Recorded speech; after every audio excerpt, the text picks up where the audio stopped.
எல்லோருக்கும் வணக்கம்.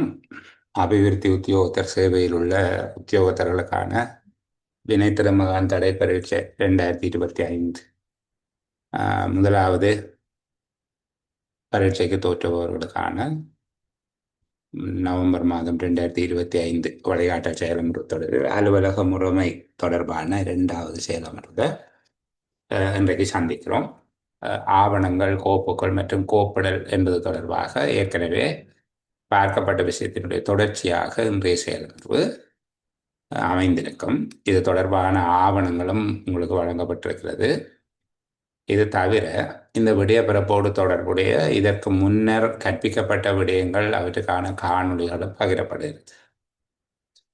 அந்த காணொளிகளை ஒரு செயலமர்வு நடைபெறுவது போல நேரம் ஒதுக்கி பார்த்து கொள்வதும், அதில் இருக்கக்கூடிய விடயங்களை பாடக்குறிப்புகளாக தயார் செய்து கொள்வதும் உங்களுக்கு மிகுந்த பயனுள்ளதாக இருக்கும். பல இடங்களில் ஒளிப்பதிவுகளை விட்டு வருகிற சூழல் இருக்குது. அந்த இடத்துல சில வழி இலவசமாக கிடைக்கிறது என்பதனால அதை பெறுமதி குறைந்ததாக கருதி கொள்ள வேண்டாம். தயவு செய்து அந்த விடயங்களை பாருங்க. அது இன்னும் மேலதிகமாக ஒரு 20 செஷன் நடந்தால் என்ன பயனை தருமோ அந்த அளவு பயன் தருகிறதாக இருக்கும். ஏற்கனவே ஒரு தொகுதி பதிவிடப்பட்டிருந்தது. அந்த விடயங்களை கொஞ்சம் பார்த்துக்கொள்ளுங்க. இது தவிர முகாமைத்துவ சேவை உத்தியோகத்தர்கள் 3ஆம் தரத்தில் இருப்பவர்களுக்கான வழிகாட்டல் செயலமர்வு ஏறத்தாழ இதே விதமான பாடத்திட்டத்தை கொண்டது. அவர்களுடைய பரீட்சையும் அவர்களுக்கு கற்பிக்கப்பட்ட விடயங்களும் உங்களுக்கு தொடர்ந்து வருகிற செயலமர்வுகளில் பகிரப்படும். நேரம் ஒதுக்கி அதை படித்து கொண்டீங்கன்னா பரீட்சையை மிக நம்பிக்கையோடு எதிர்கொள்ளலாம். சர்வ நிச்சயமாக நீங்கள் சித்தி அடையலாம். அந்த பகுதிகளை ஒரு அடிப்படையான விளக்கத்தோடு நீங்கள் படித்து கொண்ட சரி. இப்போ இன்றைக்கு நாங்கள் இந்த பகிரப்பட்ட விடயங்கள் தொடர்பாக மேலதிகமாக கலந்துரையாடுவோம்.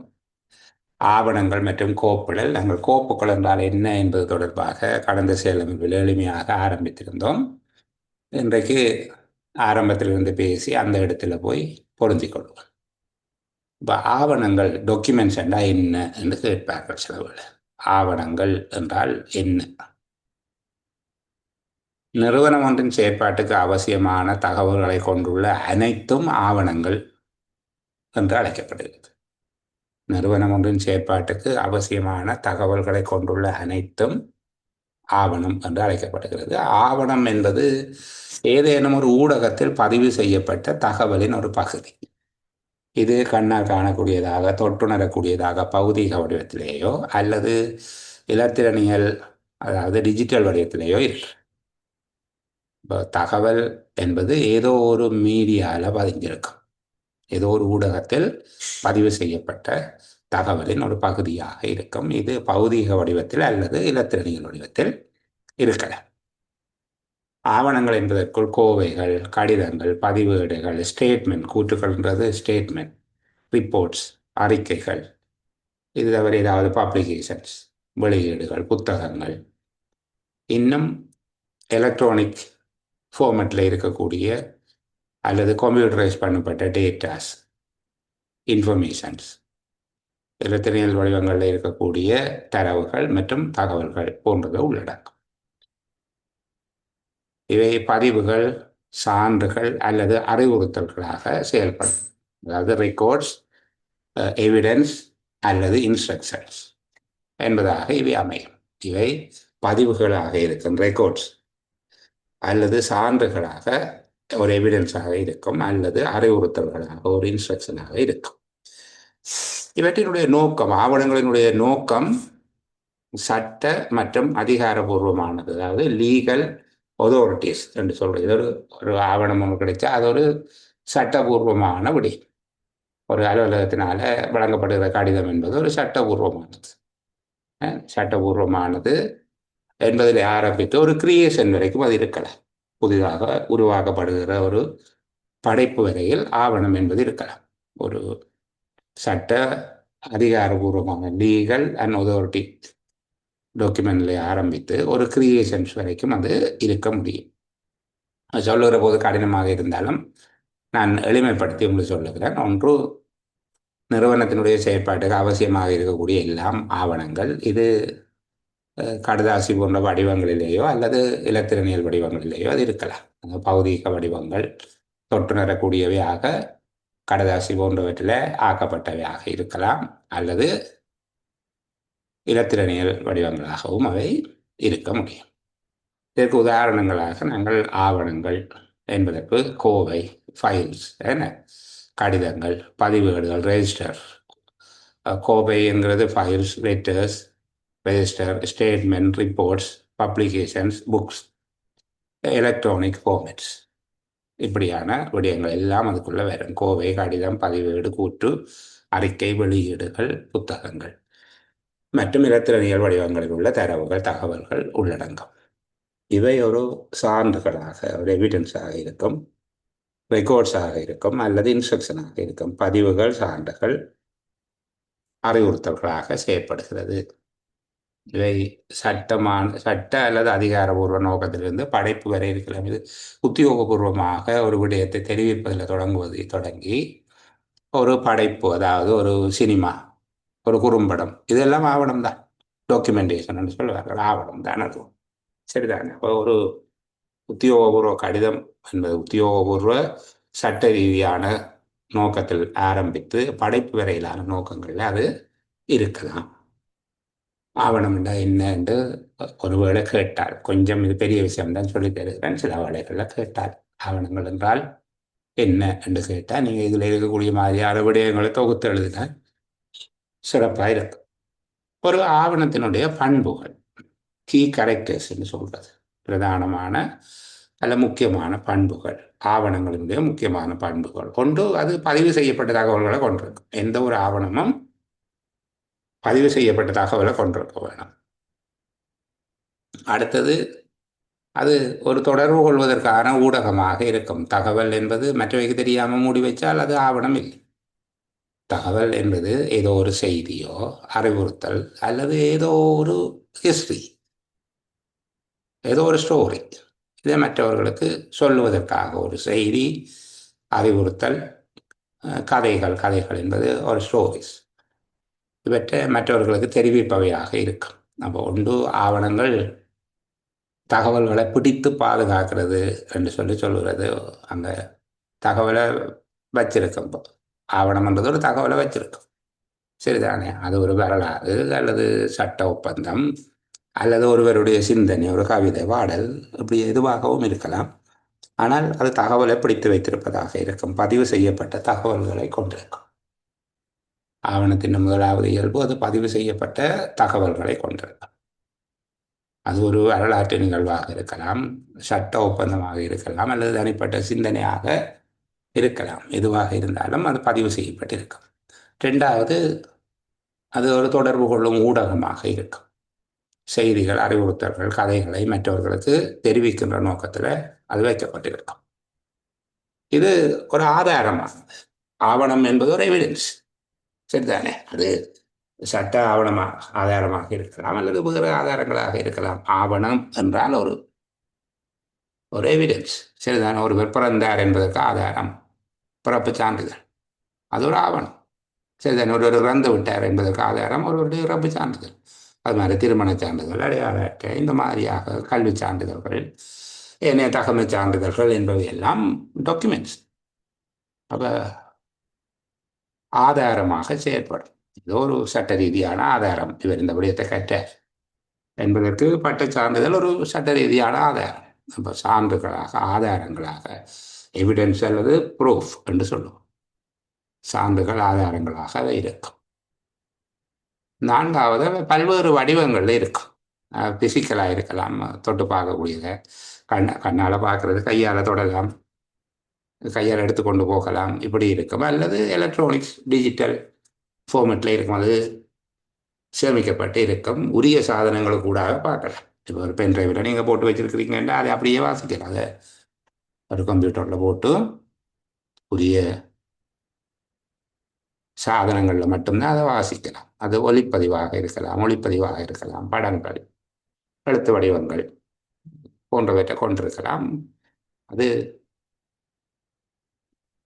பல்வேறு வடிவத்தில், பௌதீக வடிவத்திலும் இருக்கலாம், அல்லது எலக்ட்ரானிக்ஸ், டிஜிட்டல் ஃபார்மேட்லையும் இருக்க முடியும். அப்போ ஆவணங்களினுடைய பண்பு என்று கேட்கப்பட்டால் 4 விஷயம் சொல்லுவோம். ஒன்று, இது பதிவு செய்யப்பட்ட தகவலாக இருக்கும். இரண்டாவது, அது ஒரு தொடர்பாடலுக்கான ஊடகமாக இருக்கும்.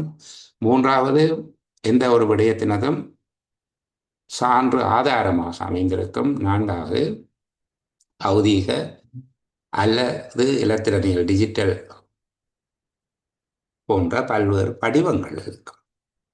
சரியா? அப்போ ஆவணம் என்றால் என்ன? ஆவணத்தினுடைய முக்கியமான இயல்புகள் என்ன?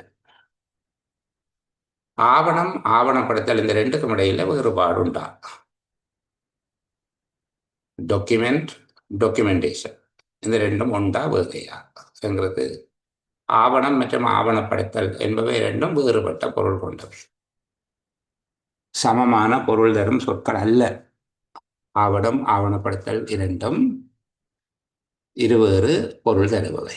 ஆவணம் என்பது ஒரு அதிகாரமாக, உசாத்துணையாக அல்லது பகுப்பாய்வுகளுக்கோ கற்கைகளுக்கான சில தகவல்கள், சுருக்கமாக சொன்னால் சில தகவல்களின் பதிவு. ஆவணம் என்பது ஒரு பேப்பர், அப்படி வச்சுக்கொள்ளணும். சரிதானே? ஆவணம் என்பது ஒரு பேப்பர்.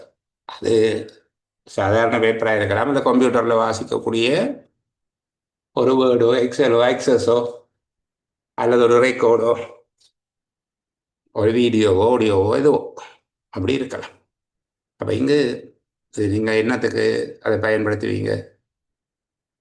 ஆய்வுகளுக்காக, கற்கைகளுக்காக, அல்லது அனலைஸ் பண்ணுறதுக்கு, அல்லது ரெஃபரன்ஸுக்காக, ஏதோ ஒரு அதாரிட்டி, ஒரு அதிகாரம், ஒரு நியமன கடிதம் உங்களுக்கு தந்திருக்கின்றா அது ஒரு அதிகாரம், அது ஒரு ஆவணம் தானே. ஒரு ஆவணம் என்பது ஒரு அதிகாரமாக அல்லது உசாத்துணையாக அல்லது பகுப்பாய்வுகளுக்காக அல்லது ஆய்வுகளுக்காக பயன்படுத்தக்கூடிய சில தகவல்களின் பதிவு. சுருக்கமாக சொன்னால் ஆவணம் என்பது தகவல்களின் பதிவு. சில தகவல்கள் பதிந்து வைக்கப்பட்டிருந்தால் அந்த பதிவு ஒரு ஆவணம் என்று நாங்கள் சொல்லுவோம். ஆவணப்படுத்தல் என்பது இவ்வாறு ஆவணங்களை உருவாக்குவது, அதை பரப்புதல் என்ற தேவையான போது மற்றவர்களுக்கு கொடுக்கிறது, நிர்வகித்தல், அதை ஒரு இடத்தை ஒழுங்குபடுத்தி அடுக்கி வைக்கிறது, தேவைக்கேற்றபடி எடுத்து பயன்படுத்துறது, அதனுடைய காலம் முடிஞ்சால் அதை அழிக்கிறது போன்ற விடயங்கள் எல்லாம் ஆவணப்படுத்தல் என்பதற்குள்ள வேறு. நீங்கள் ஒரு கடிதம் ஒன்று, உங்களுடைய நியமன கடிதம் ஒன்று ஆவணம். சரிதானே? இந்த நியமன கடிதத்தை அச்சிடுவது, அதை வழங்குவது, அதை கோப்பில் ஒரு ஃபைலில் போட்டு வச்சிருக்கிறது, தேவை ஏற்படுகிற நேரங்கள் அதை பயன்படுத்துகிற. உதாரணத்துக்கு உங்களை கன்ஃபர்மேஷனுக்கு கடிதம் அனுப்ப வேணுமெண்டா உங்களுடைய நியமன கடிதத்தின் பிரதி அதில் ஒரு ஃபோட்டோ காப்பி எடுத்து அட்டாச் பண்ணி அதை அனுப்புகிறது, தேவைக்கேற்றபடி பயன்படுத்துவது, நிர்வகிப்பது போன்ற தொடர்ச்சியான செயல்முறை. பொதுவாக ஆவணம் ஒன்றை உருவாக்குதல், சேகரித்தல், பாதுகாத்தல், ஒழுங்கமைத்தல், அது தொடர்பாக ஆவணம் தொடர்பாக விவரிப்பது, மீட்டெடுத்தல் என்றால் நீங்கள் கொண்ட ஃபைலில் கட்டி வச்சுட்டு தேவைக்கு அதை திரும்ப எடுத்து பயன்படுத்துறது மீட்டெடுத்தல். மீண்டும் உருவாக்குதல், பரப்புதல் என்றால் அதில் ஒரு கொப்பி எடுக்கிறது, உங்களோட சேவையில் உறுதிப்படுத்துவதற்கான விண்ணப்பத்தை அனுப்புகிற போது அதை உரிய திணைக்களங்களுக்கு அனுப்புறது. இதெல்லாம் பரப்புதல், மீண்டும் உருவாக்குதல், பரப்புதல் போன்றவற்றை உள்ளடக்கி இருக்கும். இந்த நடவடிக்கைகள் அனைத்தும் ஆவணப்படுத்தல் என்பதற்குள்ள வரும். அப்போ ஆவணம், ஆவணப்படுத்தல் ரெண்டுக்குள்ள வேறுபாடு. ஆவணம் என்பது சில தகவல்களின் பதிவு. ஆவணம் என்பது தகவல்களின் பதிவு. இது ஒரு அதிகாரம் அளிக்கின்ற அல்லது உசாத்துணையாக பகுப்பாய்வுக்கு பயன்படுத்துகிற அல்லது ஆய்வுகளுக்கு பயன்படுத்தக்கூடிய ஒன்றாக இருக்குது. ஆவணப்படுத்தல் என்பது ஆவணங்களை உருவாக்குறது, சேகரித்தல், பாதுகாத்தல், ஒழுங்கமைத்தல், விவரித்தல், மீட்டெடுத்தல், மீண்டும் உருவாக்குதல், அதனை பயன்படுத்துதல் போன்றவற்றை உள்ளடக்கி இருக்கும். இந்த நடவடிக்கைகள் அனைத்தும் ஆவணப்படுத்தல் என்பதற்குள்ளவர். ஆவணம் ஆவணப்படுத்தல் என்பது ஆவணம் ஒன்று நிர்வகிக்கப்படுவதுதான் ஆவணப்படுத்தல் என்பதாக இருக்கும். இந்த டாக்குமெண்ட் மேனேஜ்மெண்ட் என்றால் என்ன? ஆவண முகாமித்துவம் என்றால் என்ன? ஆவணங்களை முகாமி செய்தல் என்றால் என்ன? ஆவண முகாமைத்துவம் என்பது ஆவணங்களை இலகுவாக அணுகக்கூடியதாக, இலகுவாக அணுகக்கூடியதில் இங்கே வச்சு நாங்கள் ரெண்டு தேடி தெரியக்கூடாது. சரிதானே? வச்ச இடம் துல்லியமாக தெரிஞ்சு போய் அதை எடுக்கக்கூடியதாக இருக்கும். தனியாக ஒரு ஆவணம் வச்சிருக்கிறதில்ல தானே, அலுவலகத்தில் பெருந்தொகையிலான ஆவணம் தானே வச்சிருப்பீங்க. ஆகவே ஆவண முகாமைத்துவம் என்பது எந்த ஆவணம் அங்கே இருக்குதுங்கிற விவரத்தோடு அது வைக்கப்பட்டிருக்கு. அதுதான் ஆவணங்களை எளிதாக அணுகக்கூடியதாக. எளிதாக அணுகக்கூடியதுண்டா கண்டவன் நல்லவர் எல்லாம் எடுக்கக்கூடிய மாதிரியும் வைக்கக்கூடாது, பாதுகாப்பாகவும் வைக்கும். அதாவது உரிய அதிகாரம் உள்ளவர்கள் மட்டும்தான், அனுமதி பெற்றவர்கள் மட்டும்தான் அந்த ஆவணங்களை பார்க்கக்கூடியதாக எடுக்கக்கூடியதாகவும் இருக்கவும். அதே போல பூச்சி, எலி, மழை, காற்று, தூசி போன்றவற்றால் அது பாதிப்படையாமலும் இருக்க வேண்டும். அப்போ பாதுகாப்பாகவும் வைக்கவும். ஆவணங்களை எளிதாக அணுகக்கூடியதாகவும் பாதுகாப்பானதாகவும் மாற்றும் நோக்கத்தோடு கையாள பயன்படுத்தப்படுகிற செயல்முறைகளும் அமைப்புகளும் ஆவண முகாமைத்துவம் எனப்படுகிறது. ஆவண முகாமைத்துவம் என்கிறது ஆவணங்களை எளிதாக அணுகக்கூடியதாகவும் பாதுகாப்பாகவும் மாற்றும் நோக்கத்துடன் அவற்றை கையாள பயன்படுத்தப்படுகின்ற செயல்முறைகள். இங்க ஆவண முகாமைத்துவம் ரெண்டு பண்பை கொண்டிருக்கணும் பிரதானமாக. ஒன்று, அவற்றை எளிதாக அணுகக்கூடியதாக இருக்க வேண்டும். இரண்டாவது, அவற்றை பாதுகாப்பானவையாக மாற்றி வைத்திருக்க வேண்டும், பாதுகாப்பான முறையில் வைத்திருக்க வேண்டும். இதற்காக கையாளப்படுகிற நடவடிக்கைகள் அல்லது செயல்முறைகளையும் அவற்றுக்கான அமைப்புகளையும் உள்ளடக்கியது ஆவண முகாமைத்துவம். ஆவண முகாமைத்துவம் என்பது ஆவணங்களை பெறுவது, சேமிப்பது, ஒழுங்கமைக்கிறது. ஒழுங்கமைக்கிறது என்றால் ஒரு ஒழுங்குமுறையில் ஒரு வரிசைக்கிரமமாக அடுக்கி வைக்கிறது, கால ஒழுங்கில் அடுக்கி வைக்கிறது, ஏதோ அது ஒழுங்கமைத்தல். மீட்டெடுத்தல். மீட்டெடுத்தல் என்றால் தேவைக்கு பயன்படுத்துவதற்கு அவற்றை எடுத்து எடுத்து பயன்படுத்தக்கூடியதாக இருக்கணும். இப்போ உங்களுடைய அலுவலகத்தில் புள்ளி விவர கைநூல் இருக்குது, ஒவ்வொரு ஆண்டுக்கான புள்ளி விவர கைநூல் இருக்கும். அதுபோல் அந்த பிரதேசத்தினுடைய வரைபடம் இருக்கும், ஒவ்வொரு கிராமத்தினுடைய வரைபடமும் இருக்கும். அப்போ இந்த கிராமத்தினுடைய காணி வரைபடங்களை பெற்று அவற்றை ஒழுங்காக அடுக்கி வைக்கும். சேமித்தல் என்றால் அடுக்கி வைக்கிறது. ஒழுங்கமைத்தல் என்றால் அதை ஒரு ஜிஎன் டிவிஷன் வைஸாவோ அல்லது பெயர் ஒழுங்கிலையோ என்னமோ ஒழுங்கமைத்து வைக்கிறது. தேவைக்கு போய் அதை எடுக்கக்கூடியதாக இருக்கணும். அதனுடைய பிரதிகளை தேவையான ஆக்களுக்கு, அது தொடர்பான நடவடிக்கை மேற்கொள்ளுகிற உத்தியோகத்தர்களுக்கோ அல்லது திணைக்களங்களுக்கோ அதை கொடுக்கக்கூடியதாக இருக்க வேண்டும். அதுதான் விநியோகித்தல். மற்றது அதை கண்காணிக்க வேண்டும். அந்த ஆவணங்கள் பாதுகாப்பாக வைக்கப்பட்டிருக்கிறது, உரிய வகையில் பேணப்படுது, கட்டுக்காப்பில் வைக்கப்படுகிறதா போன்றதை வரை கண்காணிக்கிறது. அதின் பயனுள்ள காலம் வரைக்கும். சில ஆவணங்கள் குறிப்பிட்ட காலத்துக்கு பிறகு பயன்படாது. இப்போ குறிப்பிட்ட காலம் வரைக்கும் அந்த ஆவணங்களை பயனுள்ள வாழ்நாள் முழுவதும் நிர்வகிப்பது, பயன்பாட்டு காலம் முடிவடைந்தவுடன் அவற்றை அகற்றுவது என்று அழிக்கலாம், பதிவேற்றறைக்கு அனுப்பலாம், இந்த மாதிரியாக அவற்றை அழித்தல் ஆகிய செயல்முறைகளை குறிக்கும். ஒரு நிறுவனத்தினுடைய ஆவணங்கள் அன்றாட நிறுவன செயல்முறைகளுக்கு அவசியமான முக்கியமானவையாக இருக்கும். முக்கியமான அவற்றின் ஸ்ட்ராட்டஜி, மூலோபாயம், நிதி, செயல்பாடு, அறிவு சார்ந்த சொத்துக்களாக இருக்கும். இப்போ நிதி சார்ந்த சொத்துக்கள், உதாரணத்துக்கு சேவிங் சர்டிஃபிகேட் ஒரு நிதி சார்ந்த சொத்து, சரிதானே? அதே போல் செயல்பாட்டு, அறிவு சார்ந்த சொத்துக்கள் சிலது அந்த புத்தகத்தில் தான் அதை படித்து அறிஞ்சு கொள்ளலாம். தாவர விதிக்கோவை ஒரு அறிவு சார்ந்த சொத்து, அது ஒரு புத்தகம். அது எவ்வாறு பணி செய்ய வேணும் என்று சொல்லித்தரும். நிதி சார்ந்த, அறிவு சார்ந்த, செயல்பாடு சார்ந்த சொத்துக்களாக இருக்கும். அவை திறம்பட நிர்வகிக்கப்பட வேண்டும். ஆவணங்கள் இப்போ பேங்கு போனீங்கன்னா ஒவ்வொரு வைப்பாளர்களுடைய விவரமும் அடைய வச்சார்களுடைய விவரம் அதெல்லாம் திறம்பட இருக்கணும். அந்த டீட்டெயில் எல்லாம் அவர்கிட்ட இருக்கும்.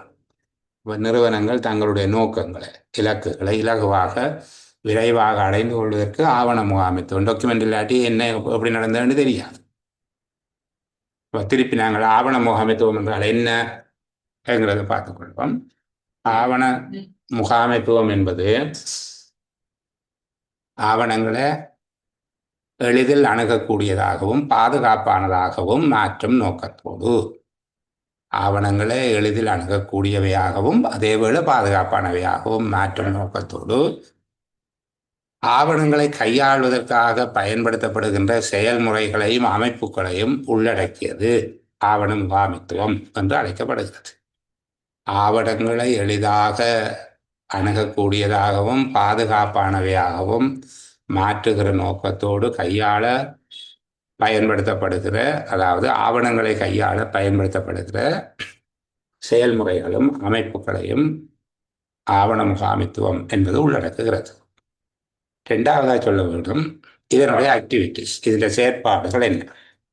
இது ஆவணங்களை பெறுதல், சேமித்தல், ஒழுங்கமைத்தல், மீட்டெடுத்தல், விநியோகித்தல், கண்காணித்தல், பயனுள்ள வாழ்நாள் முழுவதும் அவற்றை நிர்வகித்தல், பயன்பாட்டு காலம் முடிவடைந்தவுடன் அவற்றை அழித்தல் ஆகிய செயல்முறையை குறிக்கிறது. மூன்றாவது, நிறுவனம் ஒன்றின் ஆவணங்கள் என்பது நிறுவன செயல்முறைகளுக்கு அவசியமான சொத்துக்கள்.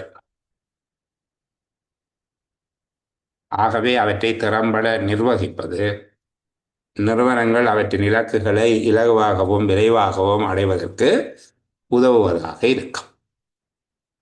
இந்த ஆவண முகாமைத்துவத்தினுடைய முக்கியமான படிமுறைகள் என்ன அல்லது முக்கியமான அம்சங்கள் என்ன? ஆவண முகாமைத்துவம் நாங்கள் இதில் சொன்னபடியெல்லாம் பெறுவது அல்லது உருவாக்குவது.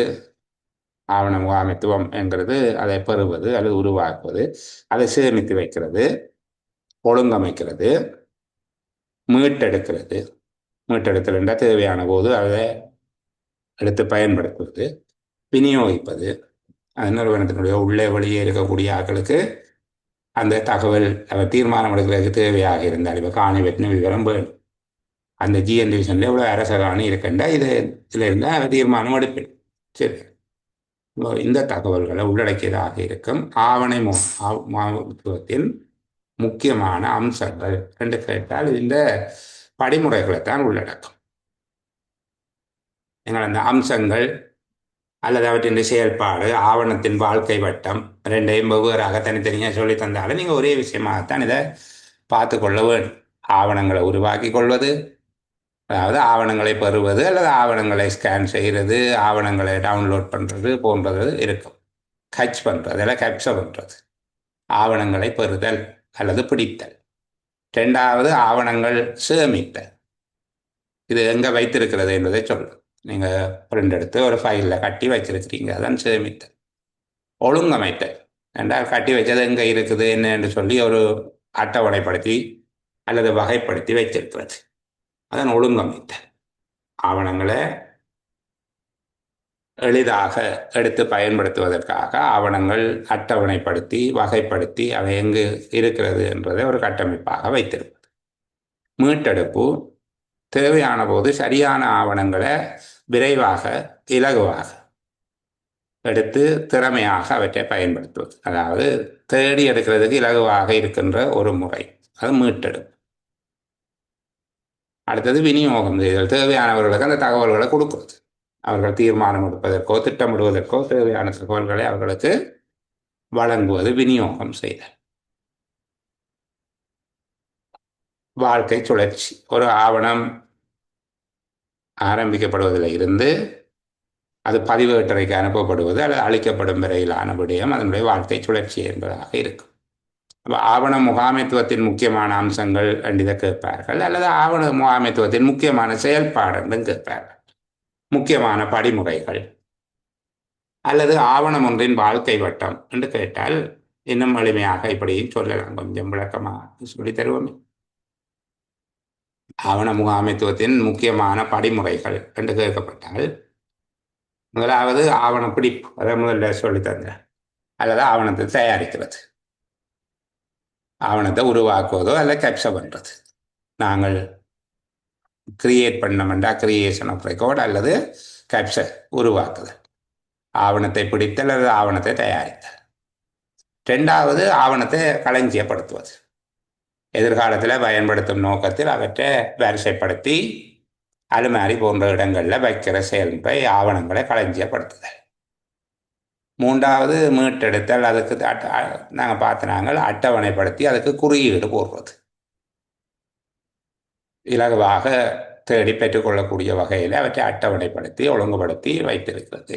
அட்டவணைப்படுத்துதல், குறியீடு எடுத்தல், அதை பயன்படுத்தி மீள பெற்றுக்கொள்வது, தேவைக்கு ஏற்றபடி அவற்றை தேடி எடுக்கிறது, மீளப்பெறுதலும் பயன்படுத்துதல். ஐந்தாவது அவற்றை வைத்திருப்பது, தேவையான காலத்துக்கு எதிர்கால பயன்பாடு கருதி. சில வேளைகளில் சட்டம் சொல்லும் இவ்வளோ காலத்துக்கு வச்சிருக்க வேண்டும் என்று சொல்லி, சட்ட தேவைப்பாடு கருதியோ அல்லது எதிர்கால பயன்பாடு கருதியோ அவற்றை உரிய காலத்துக்கு காப்பகத்தில் வைத்திருத்தல், ஸ்டோர் பண்ணி வைத்திருக்கிறது. பழையவை முக்கியத்துவமற்றவை என்பவற்றை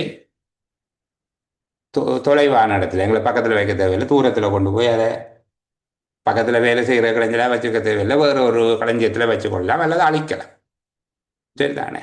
அப்போ முதல்ல தக்க வைத்திருத்தல், காப்பகப்படுத்தல் அதை வைத்துக் கொள்ளுகிறது. அடிக்கடி பயன்படுத்துபவை தற்போது பயன்பாட்டில் உள்ளவை அருகில் வைத்திருக்கப்படும். சட்ட தேவை கருதி பழையவை அவை இன்னொரு இடத்துல சேமித்து வைக்கப்பட்டிருக்கும். அவற்றின் தேவை, சட்ட தேவை, பயன்பாட்டு தேவை எல்லாம் முடிவடைந்த பிறகு அந்த ஆவணங்கள் முக்கியமற்ற, தேவையற்ற, சட்ட தேவைப்பாடுகளும் நிர்வாக ஒழுங்குகளும் இனி தேவையில்லை என்று தீர்மானிக்கமாக இருந்தால் ஆவணங்களை அழித்தல் என்கிற 6 படிமுறைகளுக்கூடாக ஒரு ஆவணத்தினுடைய வாழ்க்கை வட்டம் அமைந்திருக்கும். திரும்ப சொல்லுகிறேன், ஆவணத்தினுடைய வாழ்க்கை வட்டம். முதலாவது அந்த ஆவணம் தோன்றுவது, ஆவணம் எங்களால் கேப்சர் பண்ணுறது, வேறு இடத்துல இருந்து வந்தேன்டா கேப்சர் பண்ணுவோம். சில வேளை நாங்களே உருவாக்குவோம், யாருக்கும் ஒரு அப்பாயின்மெண்ட் எங்களை நிறுவனம் கொடுக்குதுண்டா அதன் ஆஃபீஸ் காப்பி எங்கள்கிட்ட இருக்கும். அப்போ நாங்கள் இதை கிரியேஷன், முதலாவது ஆவணத்தை பிடித்தல் அல்லது ஆவணத்தினை தயாரித்தல், ஆவண பிடிப்பு அல்லது ஆவணத்தை தயாரித்தல். ரெண்டாவது அதை ஃபைல் பண்ணுறது, டாக்குமெண்ட், ஆவணங்களை களஞ்சியப்படுத்தி வைத்திருத்தல். மூன்றாவது அந்த ஆவணங்களை அட்டவணைப்படுத்தி குறியீடிட்டு சேமித்து வைத்திருப்பது. நான்காவது தேவையான சந்தர்ப்பங்களில் அவற்றை மீளப்பெறுவது, பயன்படுத்துவது. ஐந்தாவது நிர்வாக தேவைக்காக அல்லது சட்ட தேவைக்காக குறித்துரைக்கப்பட்ட காலப்பகுதி அதை பாதுகாப்பாக வைத்திருப்பது. அவசியமானவற்றை அருகிலும் ஏனையவற்றை களஞ்சியப்படுத்தியும் வைத்துக்கொள்ள முடியும். ஆறாவது ஆவணங்களிட அழித்தல்,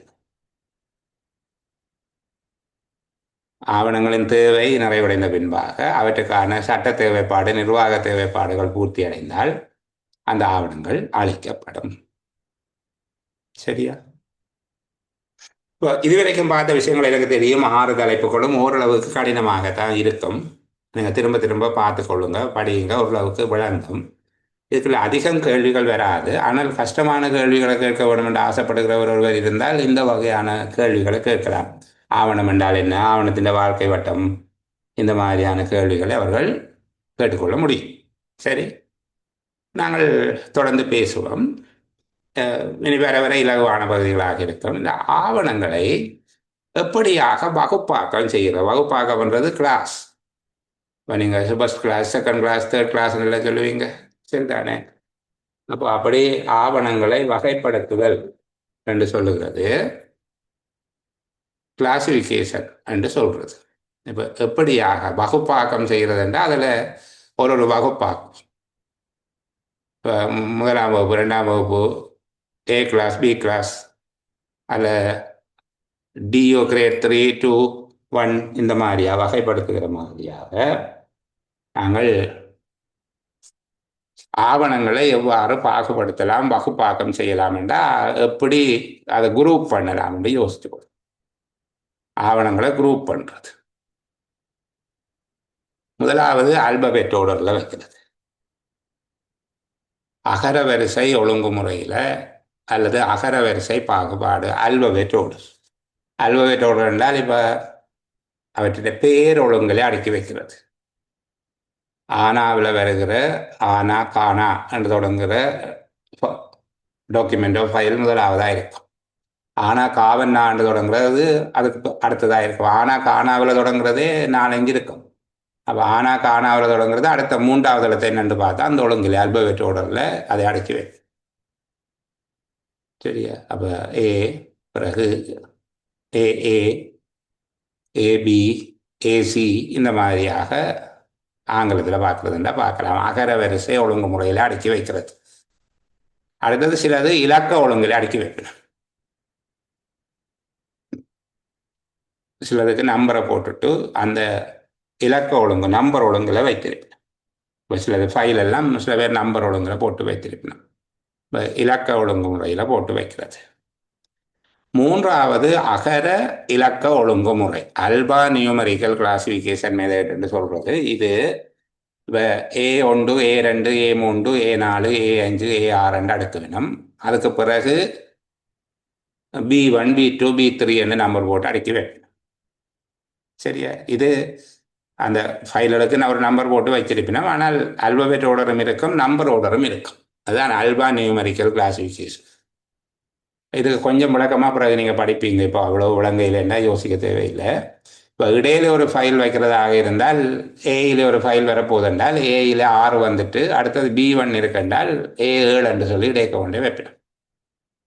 இதுதான் அல்பா நியூமரிக்கல் கிளாசிஃபிகேஷன். ஆனால் அந்த ஃபைலின் பேர் என்ன என்று சொல்லி பார்க்குறதுக்கு லிஸ்ட் ஒன்று வச்சுருக்கோம். அகர வரிசைக்கு லிஸ்ட் தேவையில்லை. அல்பபெட் ஆர்டரில் அடுக்கி வைத்தால் லிஸ்ட் தேவையில்லை. ஏன்? ஃபைலுடைய பேர் ஒழுங்கில் தான் அடுக்கப்பட்டிருக்கும். அந்த ஒழுங்கில் போய் பார்க்கணும்.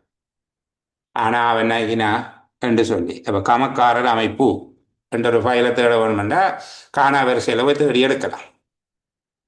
இலக்க ஒழுங்கு முறையில் அப்படி எடுக்கிறார். இப்போ கமக்காரர் அமைப்புங்கிறதுக்கு சில வேளையில் அவர்கள் ஒரு இலக்கத்தை கொடுத்திருப்பினும் 112 என்று சொல்லி அப்போ ரெஜிஸ்டரில் பார்க்க வேணும். கமக்காரர் அமைப்பு ஃபைலுக்கு என்ன இலக்கம் இருக்குன்னு பார்த்து போய் எடுக்கணும். அந்த இலக்கத்தை பார்த்து எடுத்து கொண்டு வர வேண்டி வரும். நேர போய் பார்க்கலாம், நேர போய் ஃபைலை எடுக்கலாம். சரி, எவ்வளோங்க சொல்கிறது? நேரில் போயிட்டு எடுக்கலாம். இலக்க ஒழுங்கு முறை என்றால் அதுக்கு ஏற்கனவே இங்கே ஒரு பதிவேடு இருக்கவும் அந்த பதிவேட்டை பார்த்துட்டு போயிட்டு எடுத்துக்கொண்டு வரணும். இது இந்த நன்மதியுமே பிறகு படிப்போம். இப்போ இலக்க ஒழுங்குன்றது இலக்கத்தை வச்சு ஃபைலை கண்டுபிடிக்கிறதுக்கு முதல் ஒரு லிஸ்ட் ஒன்று இருக்கும். அதே போல தான் அகர இலக்க ஒழுங்கு முறை. கமக்காரர் அமைப்புக்கு ஒரு பிரதேச செயலாளர் பிரிவில் கமக்காரர் அமைப்பு 20 இருக்குமாக இருந்த கமக்காரர் அமைப்புக்கு டி என்று சொல்லி ஒரு குறியீட்டை கொடுத்திருப்பார்களாக இருந்தால் D1, D2, D3, D4, D5 என்று சொல்லி போடுவினோம். புதுசாக கமக்காரர் அமைப்புக்கு ஒரு ஃபைல் ஒன்று ஓப்பன் பண்ணிக்கல டியில் கடைசி நம்பருக்கு அடுத்த இலக்கத்தை கொடுப்பினோம். இடையக்குள்ளே வைக்கக்கூடியதாக இருக்கும். ஈக்கும் டிக்கும் இடையக்குள்ளே அதை கொண்டே வைக்கக்கூடியதாக இருக்கும். அதுதான் அகர இலக்க ஒழுங்கு. ஆனால் இதுக்கு லிஸ்ட் வேணும். அந்த ஃபைலோட பெயர் அப்படி தான் இருக்கும். இப்போ A1, A2, A3 என்பது போல இருக்கும். மற்றது ஜியோகிராபிக்கல் கிளாசிஃபிகேஷன், புவியியல் ஒழுங்குமுறையாக அடுக்கி வைக்கிற. இப்போ GN டிவிஷன் வைஸ் அடுக்கி வைக்கிறது. ஒரு கிராமத்தில் அரை டிவிஷன் வைஸ் அடுக்கி வைப்பீங்களாக இருந்தால் அது ஒரு புவியியல் ஒழுங்குமுறை. சரிதானே? அப்போ இது இன்னொரு வகையான வகுப்பாக்கம். அடுத்தது திகதி ஒழுங்கில் அல்லது கால வரைமுறையில் அடுக்கி வைக்கிறது.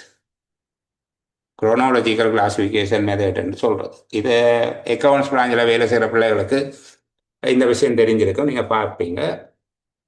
கால ஒழுங்கில் தான் பேமெண்ட் வவுச்சர் போட்டு வச்சிருப்பேன். பேமெண்ட் வவுச்சருக்கு நம்பர் எல்லாம் போடுவேன். வவுச்சர் நம்பர் எல்லாம் போட்டிருக்கோம். அது இலக்க ஒழுங்கு முறையில் வவுச்சர் நம்பர் போட்டிருப்பினோம். ஆனால் அது பேணப்படுவது இலக்க ஒழுங்கும் அங்கே இருக்கும். ஆனால் திகதி ஒழுங்காக வைத்திருப்பேன். ஜனவரி மாதம் ஜனவரி மாத வவுச்சர் என்றால் அது தனியாக ஃபைல் பண்ணப்பட்டு அதுக்கு உள்ள இலக்க ஒழுங்கு இருக்கும். வவுச்சர் நம்பர் 1 2 3 4 என்று சொல்லி சில வேளையில் ஜனவரி மாதத்தில் 200 வவுச்சர் வந்திருக்குமா இருந்தால் 1 தொடக்கம் 200 வரையில் அந்த ஃபைலுக்கு உள்ள ஒழுங்கில் இருக்கும். ஆனால் முதலாவதாக அவர்கள் கால ஒழுங்கில் தான் வச்சிருக்கணும். ஜனவரி மாத ஃபைல் முன்னுக்கு இருக்கும். அதுபோல் சில கொடுப்பனவு ஃபைல்கள், இப்போ இந்த ஆஸ்வேசம கொடுப்பனவு, மாதாந்த உதவி பண கொடுப்பனவு, இப்படியான கொடுப்பனவு இருந்தால் அந்தந்த மாதத்துக்குரிய பேமெண்ட் வவுச்சர்ஸ் போஸ்ட் ஆஃபீஸில் காசு கொடுத்து முடிய வர அந்த கால ஒழுங்கில் அடக்கி வச்சிருப்பேன். சில வேளையில் அதை போஸ்ட் ஆஃபீஸ் வைஸாகவும் அடக்கி வச்சிருப்பேன். ஒரு பிரதேச பிரிவுக்குள்ள 25 தபால் கந்தோர் இருக்குது கொடுப்பனவு கண்டால் தபால் கந்தோர் ஒழுங்குலையும் இருக்கும். அதுதான் புவியியல் ஒழுங்குமுறை. அதே போல கால ஒழுங்குலையும் அடக்கி வைப்பேன். ஜனவரி மாதம் பிப்ரவரி மாதம் வவுச்சர் என்று சொல்லி கால ஒழுங்குல இருக்கும்.